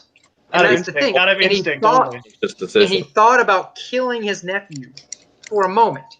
That is something I cannot believe that Luke ever would have done. Don't you Number ever one. weird, crazy like moments where you're like, maybe I should do this. Wait, what the fuck? No, I shouldn't fucking do that. Maybe I should Okay. kill teenage Hitler. No, wait, I won't do that. Should I get this extra side of mashed potatoes? No. Wait, I've already eaten a lot. No, I'm just kidding. But I'm it, just kidding. but if it, but okay, yeah. But if it is, but here's the thing. I really feel like you're making a false comparison because No, we understand what you're saying. We understand what you're Okay. saying. Mashed okay, potatoes is good, Kyle. Okay. Yeah, mashed potatoes Okay. are delicious. and You're then wrong. moving on to another part of Luke's character, the fact that the idea that Luke would just give up and not want to try and not want to do anything. Like I said earlier, Luke has never been calm and collected, but he's always had this undefeatable will. That's been his defining characteristic. And this idea that Luke would just give up, it just doesn't match with his character unless we see something in previous films that shows him having that character progression. Well, that's And like you and I were Right. saying, Kyle. Is it's about earning it, like they did with Thor in Endgame. And exactly. Spoilers. Exactly. Spoilers. Yeah. Right. Right. Right. Exactly. So Dad Luke, bought Thor. that writing decision wasn't earned. That's what I'm saying. They didn't earn the Luke that lost his undefeatable will. We're just supposed to believe going into this film that Luke just lost it. Okay, And it's very hard for fans say. to take that seriously. That's all Yep. I'm saying. I think maybe. Real, Oh, go ahead, well, Kyle. I'm just gonna go. All right, I'm just Kyle. gonna go Kyle, I'm gonna give you 5 more minutes. Just Sure. just speed Sure. round. Just go off, rattle off Yeah. everything you hated. 5 So- minutes. At 9:15, we're gonna discuss. Get the lotion and start stroking, buddy. So real quick, so those are my two big Crazy. gripes with the film. Those are my two big gripes with the film. The thing Other that me and smaller Steven, gripes are- the thing that me and Steven like the most is what you hate about the film. Right. So my other big gripes about the film are Holdo's dumb. She's real fucking stupid. Her character doesn't make any You are sense. sexist. Her character didn't make any sense. Freaking Admiral Akbar shouldn't have died like randomly, and that's who should have taken Admiral Holdo's place. It made no freaking sense. It was stupid. Leia's Force thing. I'm fine with Leia being able to use the Force. But like the scene where she used the Superman thing, it was real stupid. I laughed out loud in the theater. It was dumb. Okay. It was Mary Poppins, you ignorant slime Carrie or Poppins. swine. Carrie Poppins. Okay, Mary Poppins, Raised- y'all. raised parenthood was real freaking dumb, especially considering throughout the entire Force Awakens. This is what I'm talking about, and when I'm like looking back at the Force Awakens, I have problems with it now because Rey's parents were alluded to be something unique, something special in the Force Awakens, and now Rey's parents are nothing, and that could change. Subverted That your could change. expectations. Okay, but here's the problem. Just because something subverts your expectations doesn't mean it's good, and that's I think what Ryan Exactly. Johnson had a difficult problem Exactly. understanding. Yeah, she could have been Jabba like- the Hutt's daughter. Yeah, right. So like seriously, Jabba is seriously, Snoke. If Jabba Finn is came, Snoke. if Finn came out in a pink tutu and started shooting random stormtroopers, and that's what won them the battle at the Salt Planet or whatever. That Wait, would how'd subvert you my get a hold of my expectations. fan fiction? That would subvert my expectations. Would it be good? No, it would be stupid. So subverting your expectations doesn't automatically make it good. Anyway, let me just finish up my last points here.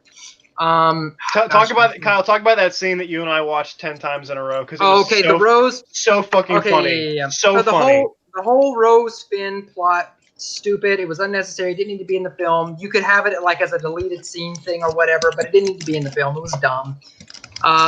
The moment at the very end where Rose keeps Finn from being a martyr, knocks him to the side, and says, "It's about what we love." Blah blah blah blah blah. And then what was the line, Jackson? It's about saving. It's not about fighting. It's not about fighting what we hate. It's about saving what we love. Yes. And then in the background it goes. As all their friends are dead. So here's the irony of this. And then she kisses him. It's not about destroying what we hate. It's about He does saving what not we kiss love. her back. As she says that, the base that has all the people that they love behind them is blown up. Okay, It's so Those comedic. were the It's so sparks comedic. that ignited when she kissed him. That was the chemistry. Rose is Was the body It was classic. burning? Okay, I got 2 minutes left, so let me just go over everything else. I thought Luke's death it was real autistic. It was real dumb. I freaking hated it. What you You did fucking say autistic? that noise you made was autistic. That's I hated it. It was because here's the thing: if Luke was projecting himself to be like so he didn't have to die, cool. That would have been one thing. If Luke would have gone there himself and then he would have died, okay, that would have been one thing. If he would have since he projected himself and then died anyways, it was stupid. It was an unnecessary thing. It didn't need to happen. Kyle, it was so dumb. set that up. Hold on. This is something that I realized on this watching of the movie. They set that up. When Kylo Ren and Rey are first talking to each other, Kylo looks at her and goes, "Wait, you're not doing this. The effort would kill you." Okay. The whole movie is amazing. The problem is they could have wrote the movie any way they wanted to. And they could have wrote the movie any way they wanted to, which is why that was such a stupid thing to do. Bullshit! So let me get on to my last point here. Finally, Snoke. Come on, man! Like that was such a number one, dumb death for Snoke. Snoke, honestly, he didn't know the lightsaber was right beside him, like about to ignite. Get the fuck out of here! He was busy masturbating to the dark side. I guess. And then he was like, "You turn that lightsaber." We never figured out who the hell he was. And so like, and when Ryan Johnson holds up that picture, you're so it's like Ryan. You know, at least we had a theory. You didn't have shit. You didn't have any theory at all. No theory. You were just like, oh, JJ gave me this character. No theory. I don't know. Let's just kill him, right? Like, Ryan. Kind of podcast. The problem is, Ryan, he just didn't. I can't wait for this to get flagged, guys. Thanks a lot. He did. Ryan, he did. The man didn't try. The man didn't even fucking try. And so, okay. We're sorry, Kyle. Here's the thing. Kyle, unleash your hate on this movie. Okay. Other than that, there were so many like moments I felt like they could have done something interesting. Like they could have had Rey go to the dark side. That would have been interesting. They could have had Luke like actually martyr himself right there and like have a real fight with the AT-ATs and Kylo. That would have been badass. And they just kind of wasted it all. So. All right. So it sounds like for the argument part, like the only. I gotta pee real quick. I'm listening, by the way. I have my head. Okay, cool. So why don't we take like a 3-minute intermission? I have to go pee. Hey, me too. So let's all go pee, except for Alex, who already peed. I'll stay here and I'll read. Alex, you know what? I'll do some trivia questions while you guys are gone to the viewers and sounds good. Yeah, see what's going on. Sounds good. Go ahead. For time. Cool. All right, be right back. I'll be here. So, to those of you who are viewing right now, I'm going to do some Star Wars trivia for you. Question 22 out of Obsessed with Star Wars trivia question. I'm probably talking to myself right now. Here's the question. Out of Episode 1, when speaking before the Senate on Coruscant, what action did Queen Amidala move for a vote on? A, tariffs on parliamentary trade route. That's not true. B, disbanding the Trade Federation. C, no confidence in Chancellor Valorum. Or D, extending the Chancellor's term limit. C. I think the answer is C. Correct. C. No confidence in Chancellor Valorum. 100%. What is the next question, kids? 1406. Oh my God! I got to turn all the way to 22 to 1406. Hey Jacob, who won? By the way, who won? Jacob, what? This the guy in the chat. There's one person watching this in the chat. Oh, okay. What's up, dude? All right, 1406. I asked him, Jacob. I asked him who won the bout. Oh, gotcha. All right, this is from A New Hope. How many what? Wow, this is an interesting one. How many toes do Kubaz, it's Kubaz, have on each foot? 3, 2, 6, or 4? How many? Who knows that? That's what I'm saying. I don't Who even think that I honestly know that. knows the answer to that? I'm gonna say 4. Did you know that Darth Vader Oh, is his father? spoilers, dude! Fuck! Give us. Oh my god, dude! What the fuck? Sorry, I just You asshole! Jacob, you just Googled that. Don't act like you didn't. I think the answer was B, so I think it was 2 or 3. I All don't right, fucking know. we are back to the Last Jedi debate. Kyle versus Steven. Go. Oh shit! Oh, spicy! Ding ding. So it sounds like the only real discrepancy we have is over Luke. Probably. The Jedi. Okay, so hold on. So did you just okay? Let's go. Do you disagree with me about Snoke? About Snoke. I agree that they should have explained who Snoke was. I Okay. agree. Sucks. Actually, my reaction to Snoke dying was not, oh yeah, like it should be when they kill a bad guy. It was, what? Yeah, that was my reaction too. Okay. Yeah, So I we was have like, similar reaction there. what? He's gone? Like that's it? Okay. What about Rey's parentage? What did you think about that? I actually kind of like that. Okay. I think it's weird that we always expect. I mean, this expectation dates all the way back to like mythology and back to ancient stuff. But like the expectation that every hero has to be a descendant of some kind of previous hero or some kind of previous huge character. It's kind of like how in Greek mythology, how like every Greek hero is like the son of a god, like Orpheus is the son of Apollo, and Yeah. Achilles is the son of Zeus. Like for some reason, we expect our hero of the story to be some sort of lineage of an important character, when in reality she didn't need to be. Okay. Can I offer a quick? But to be fair, if she wasn't, they should have established that she wasn't early on. Yes. Okay. That's dumb. So number one, I agree with you on that one. They should have established early on that she wasn't. Also, I have to say, a lot of people are fixated on this idea of, oh, well, you know, it's cool that we have a main character that comes from nothing. That means like everybody can use the Force or whatever. Okay, that was already established in the expanded universe, as well as even in the prequels. That was well established because we knew that there were like thousands of Jedis. Okay, we knew for a fact that there were plenty of people that It's came Jedi. from nowhere. Jedi is a singular and Oh, also plural term, you uncultured swine. Jesus. We knew there were plenty of Jedi that came from nothing, right? I mean, that was made clear to us. Because in the prequels, they established that your ability to use the Force is in your bloodstream, like literally in your bloodstream. They Right, seem like it's a lineage. Midichlorians, bitch. Okay, so let me go ahead and correct you on one thing here. So Obi-Wan actually came from a family of non-Force users. Obi-Wan was the first Force user in his family for several. He's a mudblood. I was the same with Hermione Granger, dude. So, I mean, that's not really true. We know for a fact that many people came from nothing. So it wasn't necessary for them to establish that Force users could come from nothing. It was already true. It doesn't count if you don't fucking say it in the movie. If you say it on the wiki page, it doesn't count. You have okay, like you have to establish that. You can't say being a Jedi is in your bloodstream and then subvert it if somebody reads the book. Like the point I was saying is that it was well implied in the movies and in the TV shows that Jedi can come from nothing. Okay. Yeah.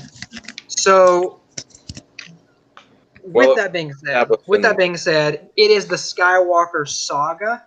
True. It is supposed to be the story of the Skywalker family and the extensions of that family. Okay, so if they wanted to do this thing where they wanted to make some other like new character, blah blah blah blah blah, that's fine. I'm cool with that. Don't do it in the Skywalker saga. Do it in your own like new saga, right? It doesn't make any sense to randomly insert, and that's one of my big problems with the fact that they didn't keep enough of the old characters in, because this like the Skywalker saga was about those characters, and now we're just going to pretend like, you know, oh, this is going to be about these new characters. Well, okay, it's still the Skywalker saga. This is the conclusion to that saga. It's the rise of Skywalker. My It's the fan, rise of Skywalker now, apparently. So it's like, you know. Do you think that's what it means? my fan theory was that Rey was Obi-Wan's granddaughter, and Obi-Wan had like an illegitimate child with the lady from Mandalore. Sure. He had a little love fling with the Zatine? Is that what you're talking about? what? I think the Duchess Zatine from Clone Wars? series. Yeah. So you know what I actually want them to do with Rey? She's dead. I want them to pull a Revan with Rey. I want.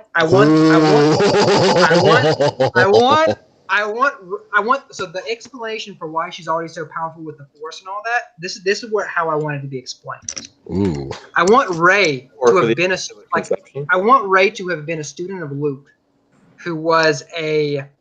But Luke doesn't remember her. Yeah, that's weird. No, he does remember her. See, he was pretending he didn't. That So was we're the thing. retconning the retcon. So bad. That's so Right.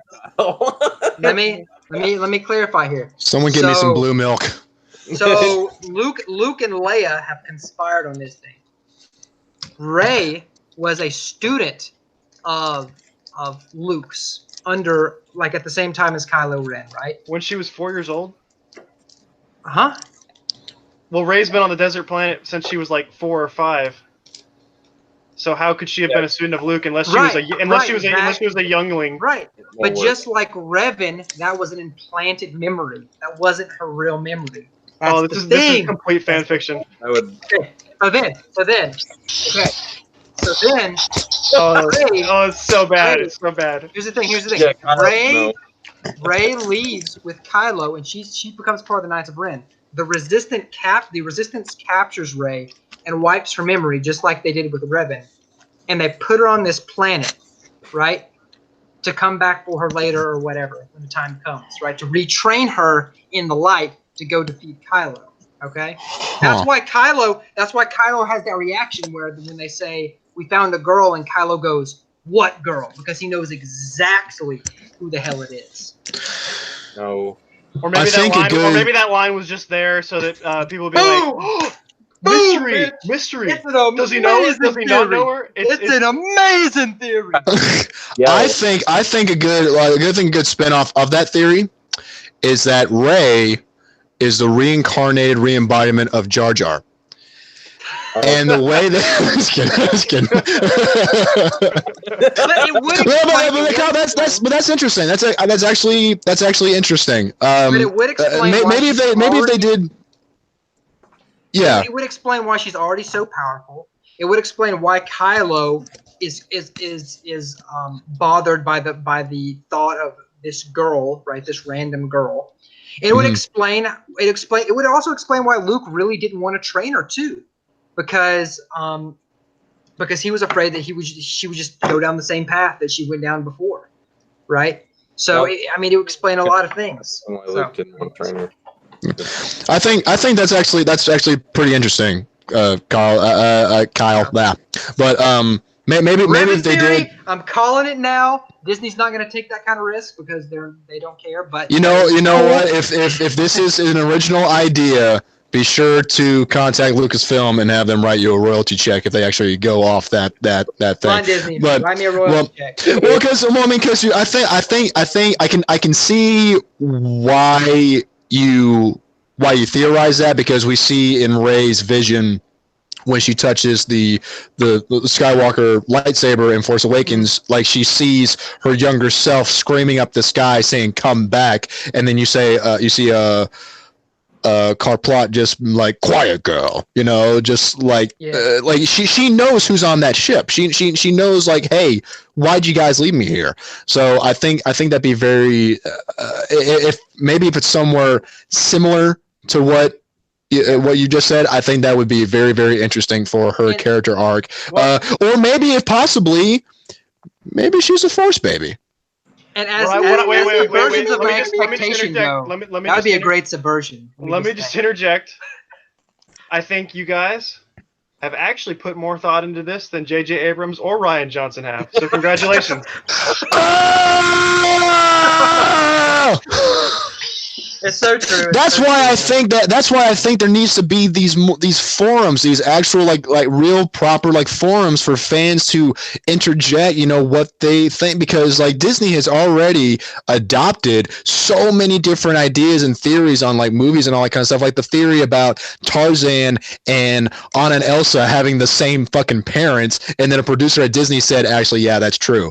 And it's just like, wait, what the hell? A fan came up with that, and then Disney took that shit. So, and it's a lot of these fans, because there's a lot of these fans who actually have really good ideas, and we see Star Wars Theory, who makes made the Darth Vader fan films, and those are great. And I see and a lot of these, and there's a video that Star Wars Theory did where, what if Obi-Wan didn't leave Anakin on Mustafar? And and like there was this contest where it was like fans wrote like it was fan fiction, fans wrote a story, and he picked the best one, and it was like Obi-Wan took Anakin to Polis Massa, where in another room Padme is having her kids, having Luke and Leia. And the Emperor comes and he finds Anakin, and then Yoda and Obi-Wan face off against the Emperor, and somewhere in the battle, Obi-Wan is hurt, and then Yoda, he ignores the Jedi teachings, he ignores the Sith teachings, and he just taps into the Force, just like the ultimate Force wielder. Force using light. Basically, yeah, he just he just unleashes on Palpatine and kills him, and through time, Anakin heals and all that kind of stuff, and they try to rebuild from it. So it's just like that, and the way that he said the story, I mean, I think like his commentary, like the way he actually verbally said it, but you think about it and you're just like, that sounds really great. So that's what I really think that, now with social media and with really the fans being able to give a voice and really kind of rub it into the executive's face, it's hard for them to ignore that, and they really need to adopt some of that stuff, which which the only time that I currently know of that when that has happened, where fans have actually really taken a studio's arm behind its back and just basically putting it in a fucking chokehold, was when the leaked footage of Deadpool came out, and then fans basically berated 20th Century Fox and said, make this fucking film, and then they made it. Can we go back and answer a question I have? Sorry. Wait, who's Tarzan related to? Tarzan, there was a theory that Tarzan's parents are Anna and Elsa's parents from Frozen. And they confirmed that? Yeah, I think so. Yeah, Disney producer. I could be wrong, but someone said that. Yeah, that's true. I'm gonna Google this shit. Yeah, Kyle, Google that real quick. But that's what I think that Kyle, your idea of kind of a Revan sort of complex is a good way for Lucasfilm to acknowledge, look, not everything in the extended universe in Legends has to be completely off limits. This is the Star Wars universe. They brought back Thrawn in Rebels. Yeah, we got two headlines. We got Frozen director debunks a major Disney conspiracy theory, and then we also have Frozen director confirms the movie's connection to Tarzan. So there's two completely opposite headlines. So, it's there. It's there. It's at least there. So it's there. It's been vocalized, and then it's been acknowleded. All right. So speaking, yeah. I'm sorry. Steven, did you have something to say? Oh, I was going to say, let's go back to talking about the arguing about. Yeah, I was going to say, let's come to a bit of a close pretty soon on the Last Jedi argument, just because I have one more topic I want to discuss with you guys, and we only absolutely I want to end in about 30 minutes because we've been. Should we make this into a two-parter? Let's talk about Luke. No two-parter. All right, so Steven and Kyle, I'm going to give you guys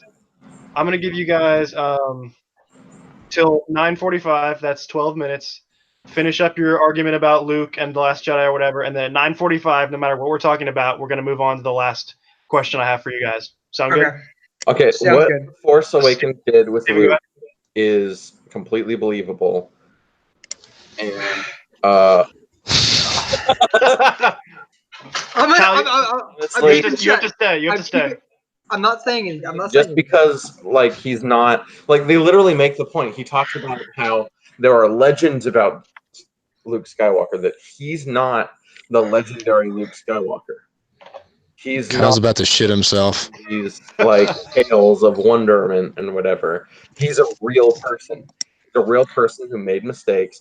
And honestly, his reaction is basically the same reaction that Yoda and Obi-Wan had when they failed. They fucked off to remote planets and sulked for years and years. In Kyle's defense, Obi-Wan was a little more willing to teach Luke than Yoda was, but okay, so but let me just go ahead and say it's not the same thing at all. Okay, Yeah. so Go ahead, Kyle. Go ahead. Okay, go. it's not the same thing at all. Unleash your rage. Because Luke and sorry, Luke. Because Want to borrow my Vader saber? Wait, guys! I want to make one quick observation. Couple that thought. We have Steven here in the light side, and Kyle is in the dark. Oh my god! And Kyle hates the movie. We only have like 10 Steven loves minutes. the movie. All right, We only got I'm like sorry. 10 minutes. That was my observation. So Obi-Wan and Yoda, like, no, they're not, because Obi-Wan and Yoda didn't like cut themselves off from the Force. They didn't give up hope. They didn't do any of this shit. They knew that there was a hope that they could fight back, and they were going to do it. They were going to do it regardless. It wasn't at all the same thing.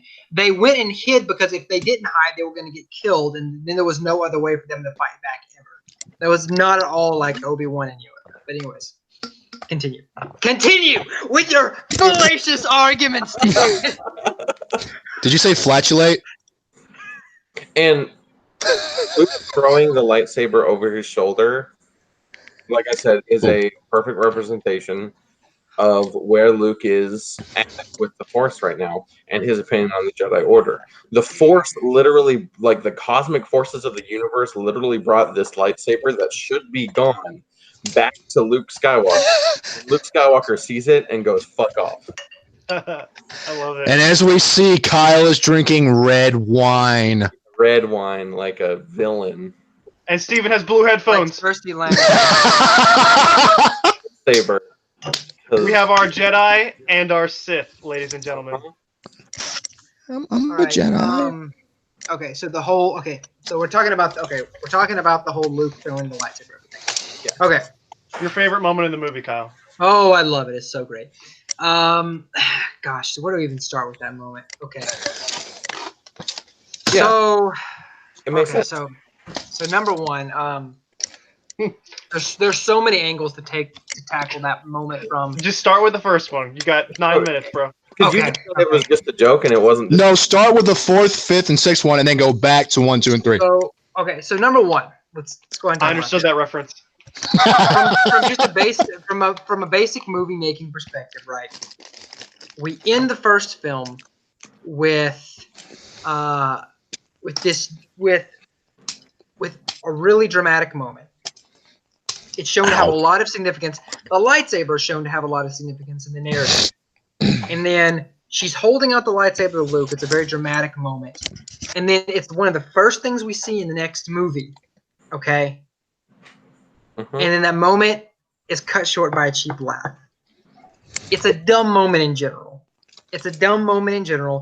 Even if they wanted to take that route, they could have taken that route and made it not a cheap laugh. So just from a movie making perspective, it was dumb. Okay. Steven, your rebuttal. Just because it was funny doesn't mean that it didn't. Okay, I didn't say it was funny. I said it was a cheap laugh. Okay, just because it was a joke does not mean that it wasn't making a point. Jokes make points all the time. Okay, sure. That's what comedy is. Yeah, that's what comedy Yes. is. And Yes. this is. But it was a serious moment that they chose to abruptly make a cheap laugh out of. It wasn't. There wasn't a lead up to the joke. That's what I'm saying. I can sort of agree with that, but I still think the moment's good. I still think that Luke rejecting it in that way, like to quote Luke Skywalker in that movie, this is not going to end the way you think. Got you. And to quote Mark Hamill, that is not at all the character. Start writers for a good goddamn reason. Oh. Right. And here's the thing. Mark Hamill would have been a better writer for the movie because he had a better idea of the character than they did. And that's the exact Kyle, problem. Kyle, you're bouncing again. I'm getting triggered. Okay. What Mark Hamill said is that let's go.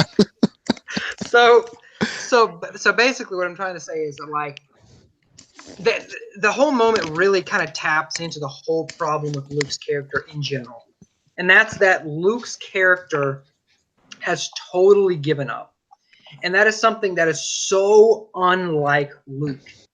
Okay, you can say that. Okay, well, Luke, he is brash and he acts with emotion and blah blah blah, and I agree with all that. That is all true, but Luke. One thing that Luke is not this kind of person that just throws down arms, especially when his family needs his help. Yeah, He's Kyle, not the kind of guy that does that. Kyle, and it's not just like your idealized version of Luke, but it is like a human person. It is the way a human person would react, not an idyllic. But these are not human people. These are fictional characters, and it has been established throughout the films that Luke is that kind of character. Don't you want your fictional characters to be mirrors of real life people? I mean, I want my fictional characters to make sense and be consistent with all the writing that has taken place about them. Trivia question 1944. Kyle, you're contradicting yourself. You're saying that it's a fictional character, it shouldn't be realistic, but I want my fictional characters to be realistic. What? No, that's not what I'm saying. I'm saying I want my fictional characters to be consistent within the universe that they are taking place in, and that's what I'm saying is that Luke is not consistent with his character. He randomly changes into this like different person, and sure, maybe in that circumstance, I personally would feel like distraught and not want to like tap into the Force and et cetera, et cetera. Yeah, but Luke has never. Luke has never shown the tendency to do that. Number one, and number two, we never saw that character progression to begin with. If it would have been shown similar to, by the way, spoilers for Endgame. If it would have been shown similar to Thor in Endgame, where like we have several movies where Thor is shown to repeatedly fail, to repeatedly get his ego punched down, and then we get to the middle of Endgame where Thor has just failed in every way conceivable. We've seen his failure. We know that he failed to save the entire universe, and now his character is finally broken after all of that. That's earned. Luke's is not earned because all we see is, oh, his nephew is having problems with the dark side. Okay, but Luke has dealt with that before, and we've seen him overcome that. Why is this all of a sudden now a problem? It doesn't make sense for Luke's character. Luke is the guy who always saves the day, and finally he didn't. Finally, he fucked up completely, and he can't handle that. The Thor comparison is really good, and I do agree. But that's not the first time Luke has ever fucked up, though. Luke fucked up in episode 5. Let's Stephen finish what he's saying. Go ahead. I do agree that that we should get more of what happened before this. I do agree that I feel like we skipped a movie or two, that I feel like the story started in the wrong place.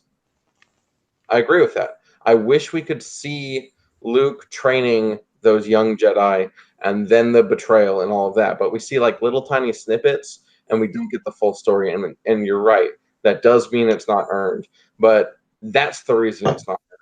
If you were to look at the story as a whole, it is earned and it does make sense and it makes Luke into a person. And they reference the fact that he's not the legend Luke Skywalker. He's not the fictional, like, idyllic Luke Skywalker. He is a person who is struggling.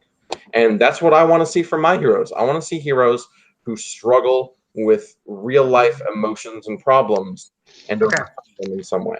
Let me rebut to that real quick. So said but. So yeah. But here's the problem. We see Luke go through those struggles in the original trilogy. We see him overcome those struggles. We know Luke has this undefeatable character, that he has this undefeatable will that will persevere even when he fails. And he failed many times in the prequels, right? He failed to save Anna's uncle. He failed to act appropriately when he found out that his father was part of the dark side. He failed when he was on the final Death Star and he was beating the shit out of his father. He failed at all of those things, right? But he still overcame that. and he still tried to become a better person afterwards. And in The Last Jedi, we just see a Luke that gives up, right? And this is a Luke that's more wizened too, and he has led a Jedi Order at this point. So I mean, it just doesn't make sense in my mind for Luke to just randomly give up like this. It just seems out of character. But watching your nephew slaughter all of your students will break an unbreakable will. That is the okay, Stephen. Stephen. What? Luke's father was the second most evil man in the galaxy. Yeah. His father destroyed an entire planet of people, billions of people dead at his father's hands. Yeah, he didn't know it was his father at the time. But he did later, right? I mean, that didn't just like suddenly break him because he knew that was his father. You know, he still wanted to save his father. He knew that his father could still be saved. Destroyed wasn't his fault. Alderaan being destroyed wasn't his fault. Okay. His aunt and uncle being killed wasn't his fault. Nothing was his fault. And then suddenly it is his fault that Kylo Ren went mad. It is his fault. He had a moment of weakness. He had a moment where he was so terrified of the dark side of the Force. He showed fear, and he drew his lightsaber and drove Kylo Ren into a state where he killed all of his students. It was Luke's fault, and Luke ran away and hid from his problems, which is not the way he should have done it. Not the perfect, amazing, like perfect hero thing to do. The EU Luke Skywalker. Yeah, because he's a person. They made him a person in this movie. Right, but he is a person that has connection to the Force. He's a person that has an unindomitable will. And hey, you know people. Come on, you know people like that in your life. You know people like that in your life who have these undefeatable wills, who just keep going no matter how many times they get beat down, no matter how many times they fail. And I have to disagree with you. I mean, Luke did. It was his fault that many things happened in the OGs. Right? You can say, well, it wasn't his fault that his aunt and uncle died, but in some ways it kind of was, because he could have been there, right? He could have not gone out and looked for R2, right? He could have stayed home. He doesn't blame himself. Honestly, he has no fucking reaction to that at all in the original movie. I know he doesn't. Let me quote. It's real dumb, but let me quote an old great Jedi who says, "There's nothing you could have done, Luke. You would have been killed too, and the droids will now be in the hands of the Empire." There we go. We have the Star Wars Encyclopedia with us right here. So, so guys, it is 9:46. I gave you guys an extra minute. I think we can safely say we've reached an impasse where neither side is gonna truly find balance. Yeah. But maybe when the Rise of Skywalker comes out and the Skywalker saga is over, maybe we'll find balance. Or maybe we'll just argue for another 3 hours. That's probably the more likely scenario. So, anyways, let's move on to the last topic, which is I was gonna ask you guys about what you thought about Solo failing at the box office, but I think we can skip that question because it's pretty self-explanatory that it was released at the wrong time of year. There was a lot of backlash from The Last Jedi. It was a film that just generally didn't interest many people. I think we can sort of all assume the same things about Solo and why it failed at the box office. But right after Last Jedi, and it was bad timing. They should have done it in December. I think it would have done better. But my last question is, and this is pretty general. We can talk for a little bit about this. I'd say we go for another 20 minutes or so. But let's talk about Episode 9, The Rise of Skywalker, and the future of the franchise, including the new trilogy that was just recently announced. And so since Steven and Kyle just talked for a while, let's let Alex take the floor for this one. Alex, tell us how you feel about the future of the franchise. The Star Wars universe. Do what now? What'd you say? How do you think that the Thanos snap affected the Star Wars universe? The Thanos snap. I think it's funny how there's only one character actually that in the Infinity War saga that actually pronounces that correctly, and it's Red Skull. I think that's hilarious. Okay. But anyways, Thanatos. What I think about the future, I am looking forward to it. I'm definitely going to subscribe to Disney Plus to see, because I'm pretty sure they're gonna, release. Hopefully, they'll release a few little mini series and all that kind of stuff, little spin-off series. Mandalorian sounds awesome. Yes, I actually saw the leaked footage of Mandalorian that they previewed at Celebration, and it looks fantastic. I'm very, very excited for it. It's in good hands. I think so. Favreau and Dave Filoni are great. Yes, Dave Filoni. Honestly, I really hope to meet that man one day, along with all the people that were in the Clone Wars. I'm looking forward to the new season of the Clone Wars coming out on Netflix. I'm excited because J.J. Abrams has his hands on the wheel once again. The script was finished, well over a year ago and all that stuff. He told when, like we said, we have a script. I feel like because of what we saw in Force Awakens, he knows Star Wars well. He is terrified, and I think that's a good thing because he doesn't want to disappoint the fans. I remember when he was on The Late Show and said to Stephen Colbert that he just got the job for Star Wars. He said, "Can I come to your office and drink?" I did see that video. Yeah, and so do I now? That makes me scared that he's going to try to play it safe. Then, yeah. Well, you know what? Because I think hopefully he plays it smart. Yeah, not necessarily safe, but plays it smart. Right. And he will. Kind of clean up and maybe further explain some stuff that happened in The Last Jedi and all that kind of stuff, and elaborate on some points that that we're all curious about. I pray that I'm sure he knows to answer the Snoke question. Please. Who is he? What is Rey? What is Rey's true origins? What is just the significance behind all the stuff that's been going on, and also, will we see that little slave boy at the end of Last Jedi who used the Force to grab that broom? No, will please he no. be? Please no. Will he be part of the next generation of another Jedi Order? And also with the rise of Skywalker, a lot of people keep saying, "Are we talking about Rey, or are we talking about Kylo?" Because Kylo is in the Skywalker bloodline. He is by blood a Skywalker, being the son of Leia, who is, the daughter of Anakin Skywalker.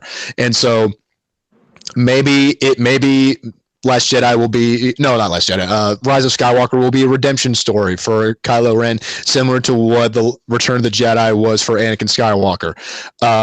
And I think close the book, finish the final chapters on this book, finish the final paragraphs on this chapter and close the book on the Skywalker saga, and finally, have the Skywalker, have it be Put there. It out of its misery. Yes, because the Skywalker, the Skywalker timeline is one of tragedy and romance and sacrifice and bravery and cowardness, bad CGI and Jar Jar, and it's been a story. Anakin Skywalker had a shit life from the very beginning, and he had a shit life at the very end, but he died doing something noble by saving his son's life. Luke went into hiding. He knows that he screwed up, but he died trying to restore hope to a galaxy who has just recently seen the First Order destroy 5 planets like that. Terror and fear has gone throughout the galaxy, and Luke, I feel like, because at the very end you see those little kids that see that little boy telling the story of Luke Skywalker about he stood up against Kylo Ren in the First Order, and that story will spread hope and faith throughout the galaxy and will reignite the spark that will bring the First Order down. And I think I pray with J.J. Abrams at the helm, and they put all of the best parts that we love about Star Wars into The Rise of Skywalker, and then they now take this blank canvas that Lucasfilm and Disney will have, and let's start giving a little more of what the fans want. Let's start listening to them, because we didn't do so much in the beginning when we first really took this over. Now let's try to have a balance of what the fans want and what we can do to further this narrative, because now it's fans of the original trilogy that are now in charge of Lucasfilm. Like Dave Filoni and all those guys, they love the original trilogy. They grew up watching Star Wars. They remember sitting in the theater in May in 1977 and watching this. And now they are executives and writers and artists at Lucasfilm, being able to tell these stories in the way that they want to, from a fan perspective, more or less. So I'm going to show up as a Force ghost, right? Like, we know that. Well, because we that's Luke's voice in the beginning of the trailer. He says we pass down all we know. So Luke is there. Luke, he is. Words to Kylo. He said, now? "You're around, kid." Yeah. Yeah, I've strike me down in anger and I'll always be with you. Kylo, he even though he didn't actually really do it, he intended to strike down Luke Skywalker. So that's going to be another angel on his shoulder. That's because sort of the parallels between Darth Vader and Kylo Ren. Darth Vader was tortured by the dark side, but Kylo Ren is tortured by the light side, and it's crazy to see how those parallels go.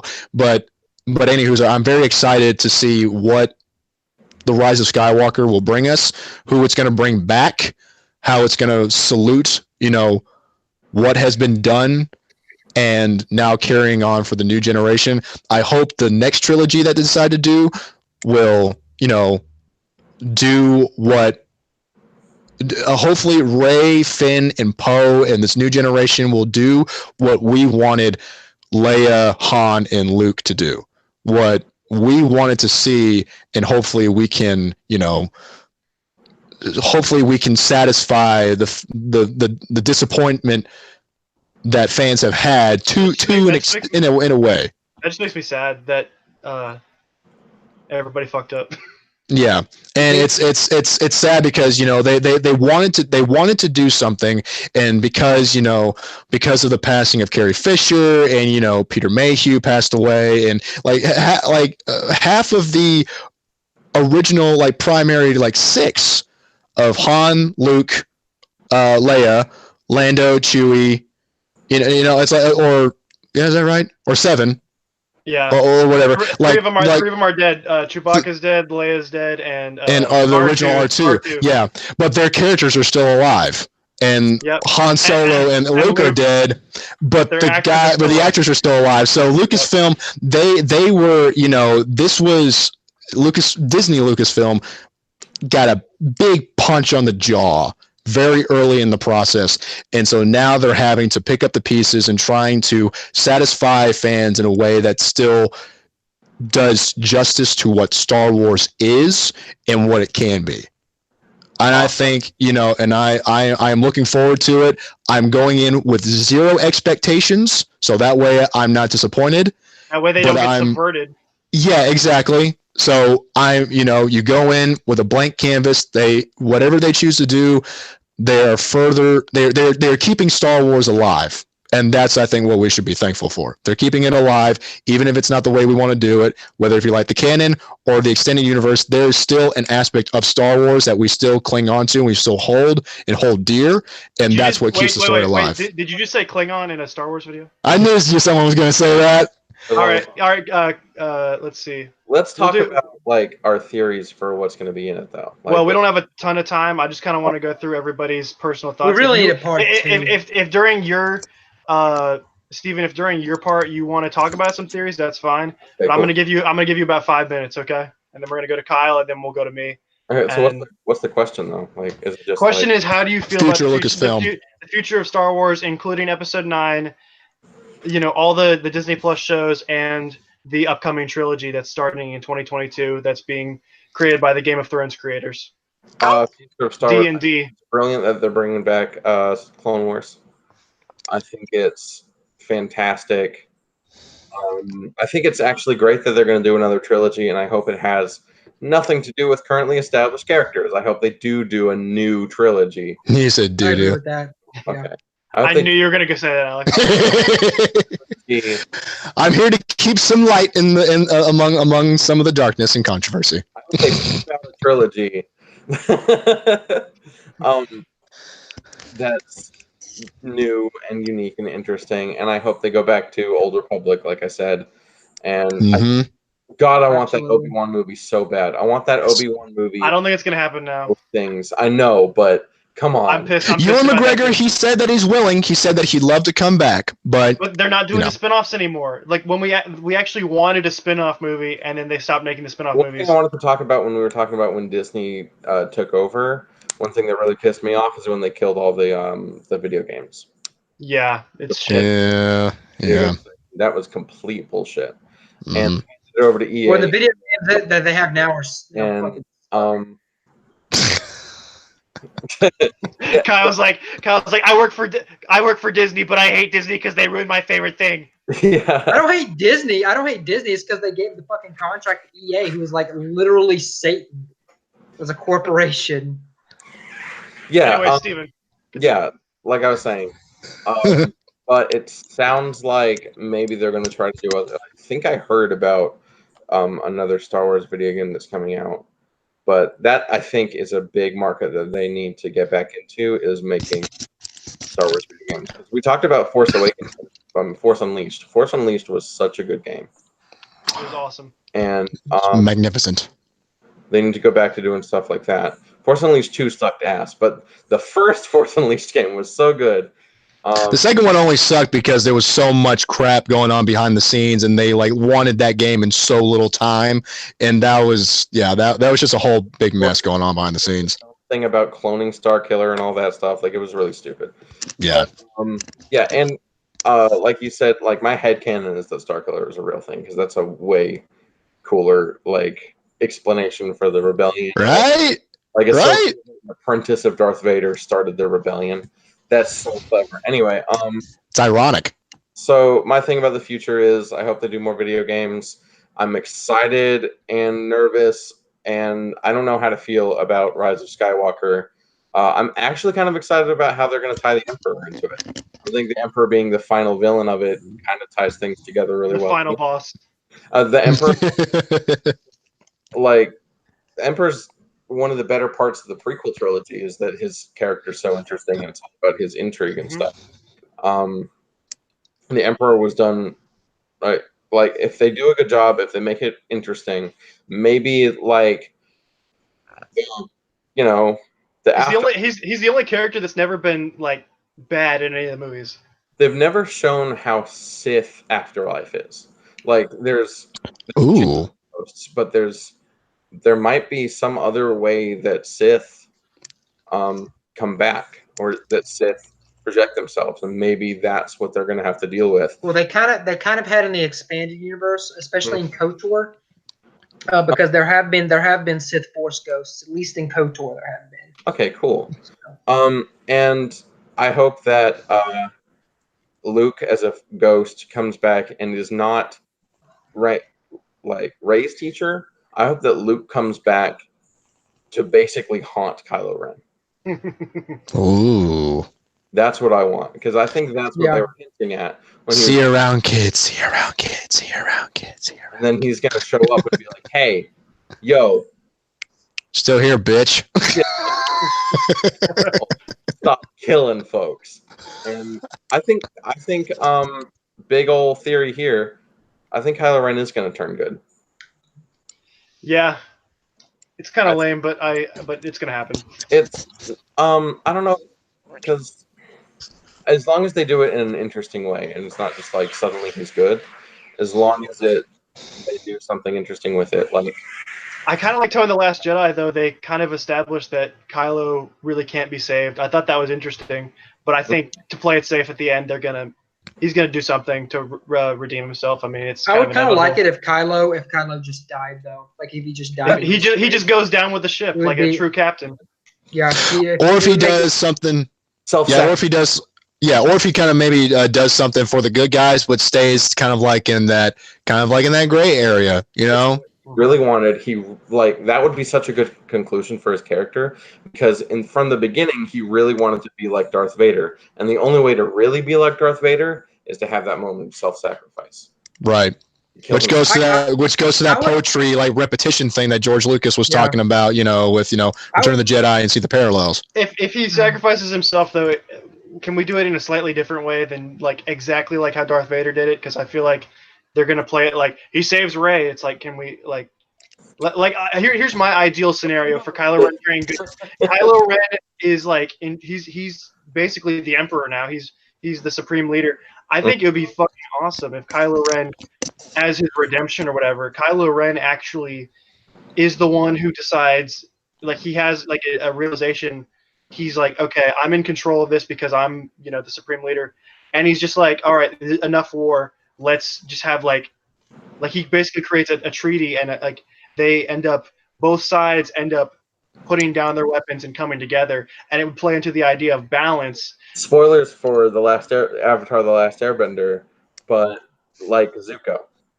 Yeah, well, Zuko's a better version of Kylo Ren. Yeah, Zuko is one of the best written characters. But if Kylo Ren does lay down his life and makes it some type of ultimate sacrifice, he doesn't need to say a word. Exactly. Not follow the original Return of the Jedi. Not like the Blu-ray. Say a word. No. That was so dumb. No, he just goes, Melissa back. Fucking try it, I swear to God. All right, Kyle, it's your turn. Okay. Talk about the future of Star Wars. I'll give you 5 minutes. Okay, so I was actually pretty excited about the trailer. I thought it was a really good trailer. I'll be honest though, I also thought the trailer for Last Jedi was really good, and the trailer did not match up at all with my expectations of how good the movie would be. So I'm not holding like a lot of faith that Rise of Skywalker will be good just for that reason. However, of course, I'll go see it, and of course, I'm hoping that it's good, and I'm hoping that it kind of pays off on a lot of the mystery boxes that JJ kind of left open. As far as like lightsaber, was that? I think Rey should make her own lightsaber. She's not, but I don't think she is, but I wish she would. Yeah, it should be double-sided. I feel like she should have a double-sided lightsaber. She should have like a spear. Yeah, that'd be cool. Oh, that would be dope. Or if you want to be real original with it, there's actually, fun fact, there's never been a dual-wielding lightsaber holder in any of the movies. Like that. That's their like specific style. Yeah. Huh. Yeah. But you guys all know Ahsoka does. She's but Ahsoka's not in the movies, though. Ahsoka's awesome, but Rey is a little too vanilla for that. Yeah, she's in a little. Maybe so. Is that because she's white? Maybe yeah, so. I'm racist and sexist. Anyway, continue, Kyle. So as far as like the Disney Plus service, I think The Mandalorian is I'm already calling it out. It's gonna probably be the best thing in Star Wars that we've had so far. It's gonna save Star Wars. The reason that I say that is because generally, like nowadays, it's kind of been the age for TV shows, and I think the reason for that is because TV shows, you have an ability to like really make characters much deeper. Like, okay, because just imagine if they had to do Game of Thrones in 3 2-hour movies, how much more shallow would the characters be? Like, how much would they have to cut out, right? But with a TV show, they're going to be able to go so much more into depth. They're going to be able to go so much more into lore. So I think just for that reason, The Mandalorian is going to be a better show. What was that? You said they go deeper in the lore, and I said the Mandalore. Oh, get you. Guys, why is it the Mandalorian but not the Womandalorian? Okay. Damn it! You stole my joke, you piece of shit! Fuck you, Jackson! Damn it! I was totally gonna. I thought that, man. Woman. I beat you to it. Oh gosh. What else is there about the future of? The new trilogy. The trilogy. The new trilogy. With the Game of Thrones directors. 2022. I mean, If the Game of Thrones guys are going to produce the new Star Wars movies with the same, it's gonna be. I really hope it's Old Republic. Oh my god! And that's what everyone wants. But I think it will be.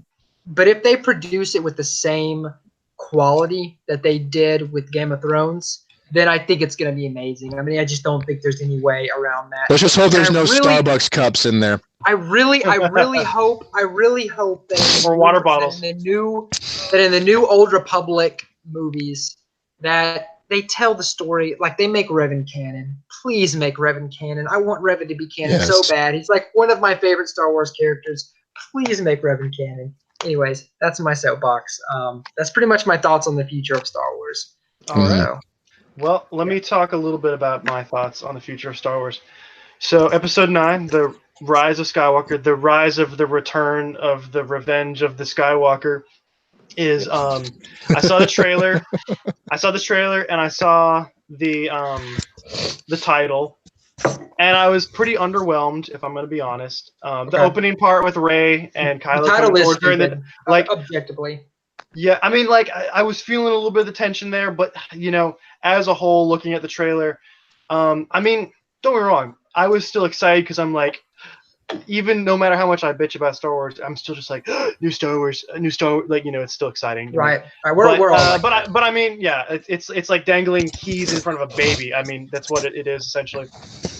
But you know, I was a little underwhelmed. I was like, okay, the title is a little clunky.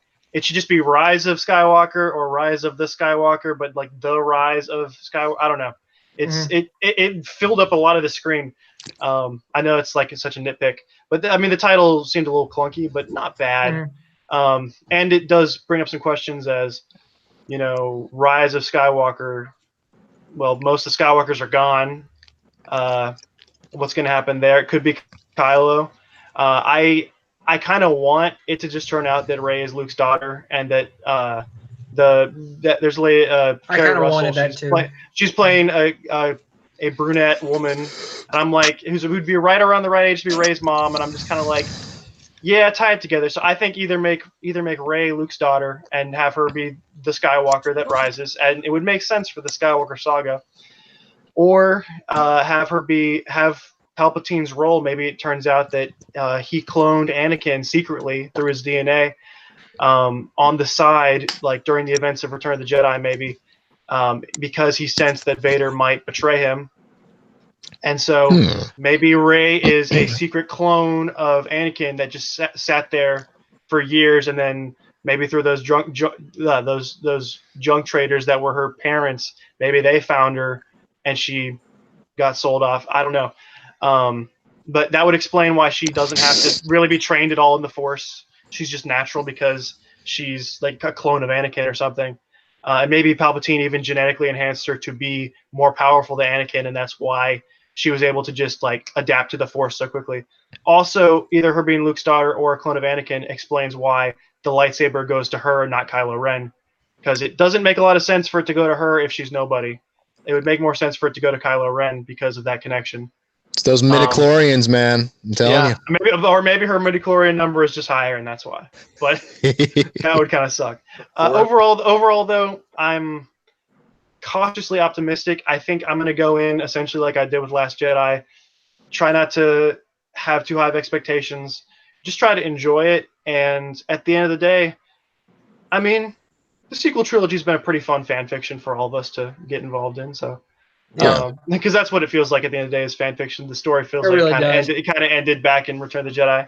I mean, because Lucas was the creator, and once it's just other people creating it, and the original creator is basically gone for the most part, it tends to feel a little fan fiction-y.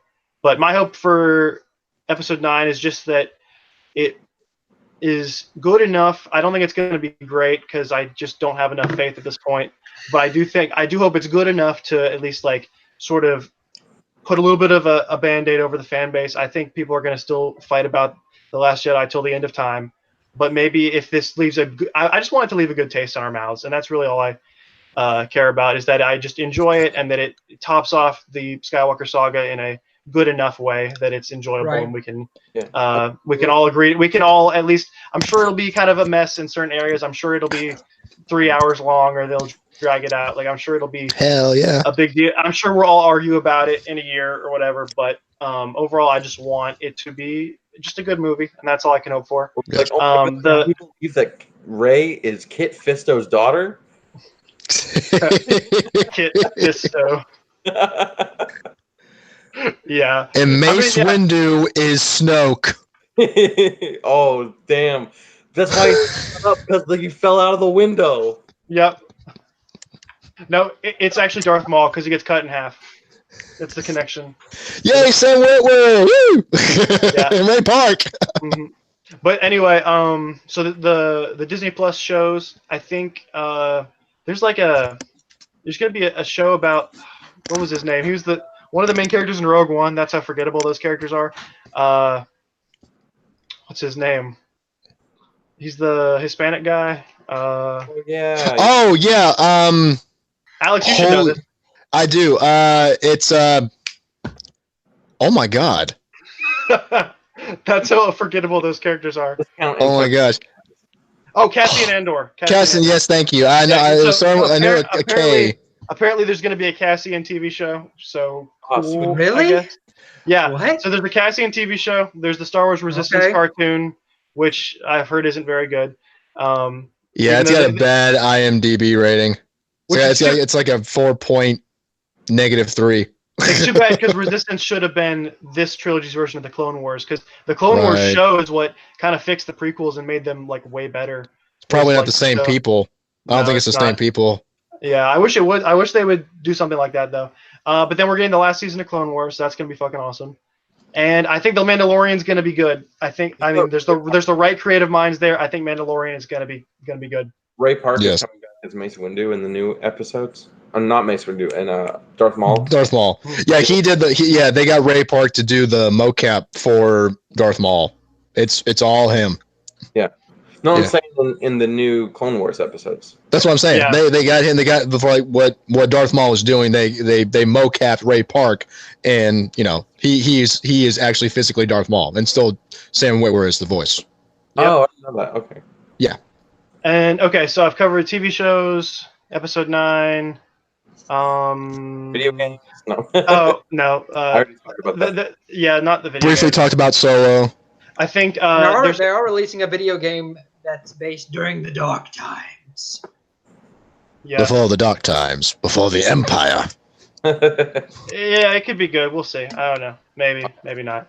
I'm trying to think what else. Who you don't get the joke, that there was a big meme at E3 one year where they were like, it was clear like they didn't prepare, and there was some guy coming out like announcing the new Star Wars game, and he was basically saying, "We're making a new game based during the dark times, and it's going to be during the dark times." And everybody's like, "What the fuck is this guy talking about?" Like, yeah, jeez, get with it. Yeah. There was one more. I mean, okay, let me think. Oh yeah. What is it? Galaxy's Edge. That's what it's called, right? Yes, Galaxy's Edge. Yeah, it looks fun. My buddy Ben, Ben Murdoch. Yeah. Yeah.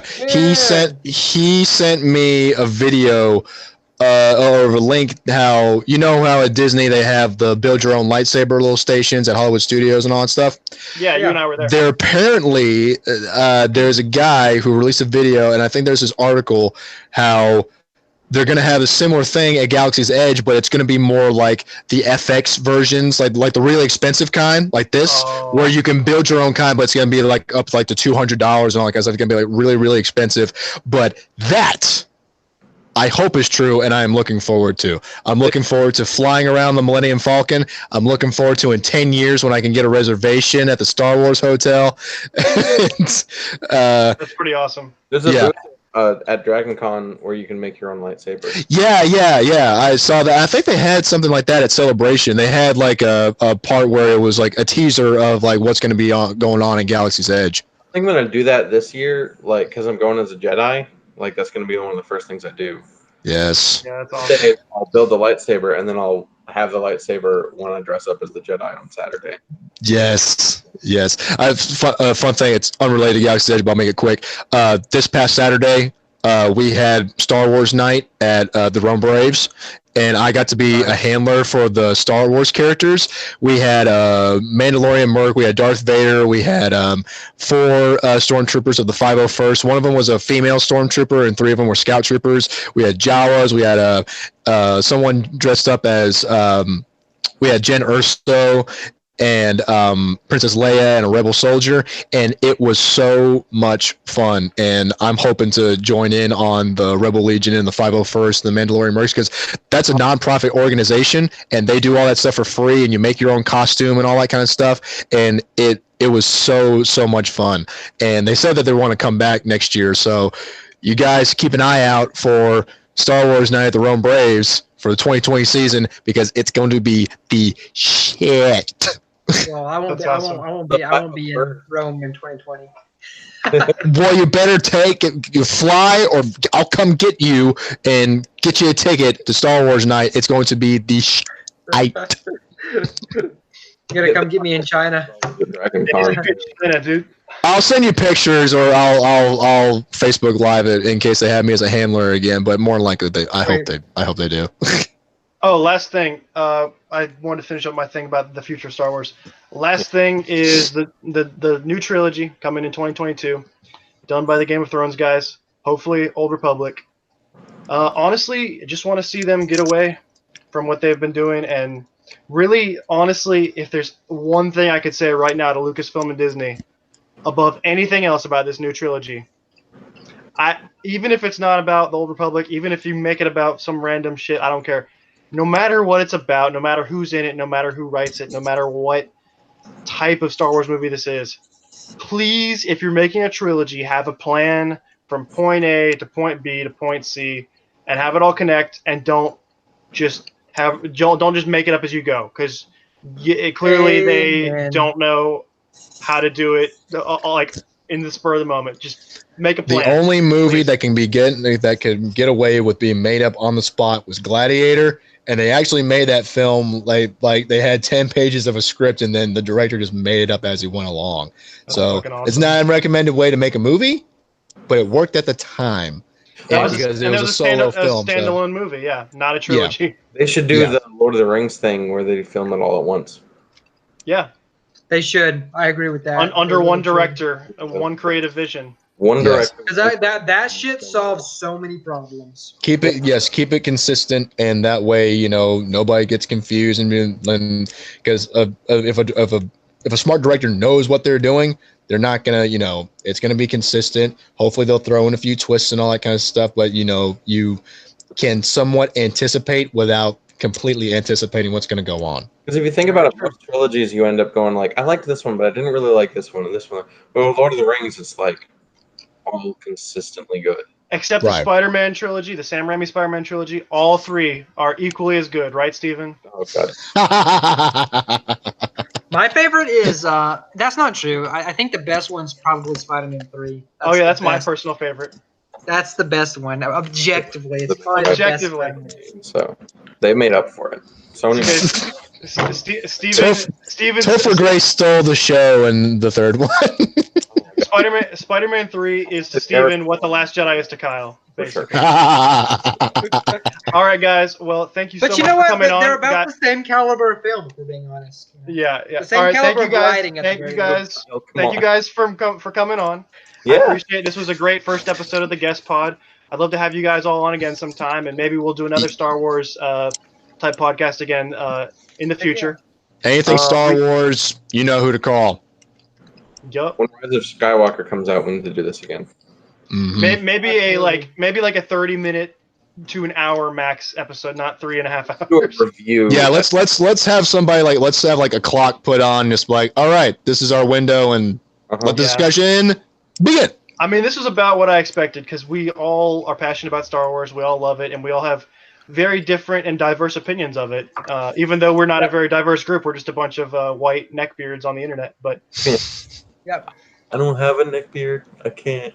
I mean, I'm so passionate about it. I mean, you guys saw me jerking off a lightsaber. Yeah. Pretty into it.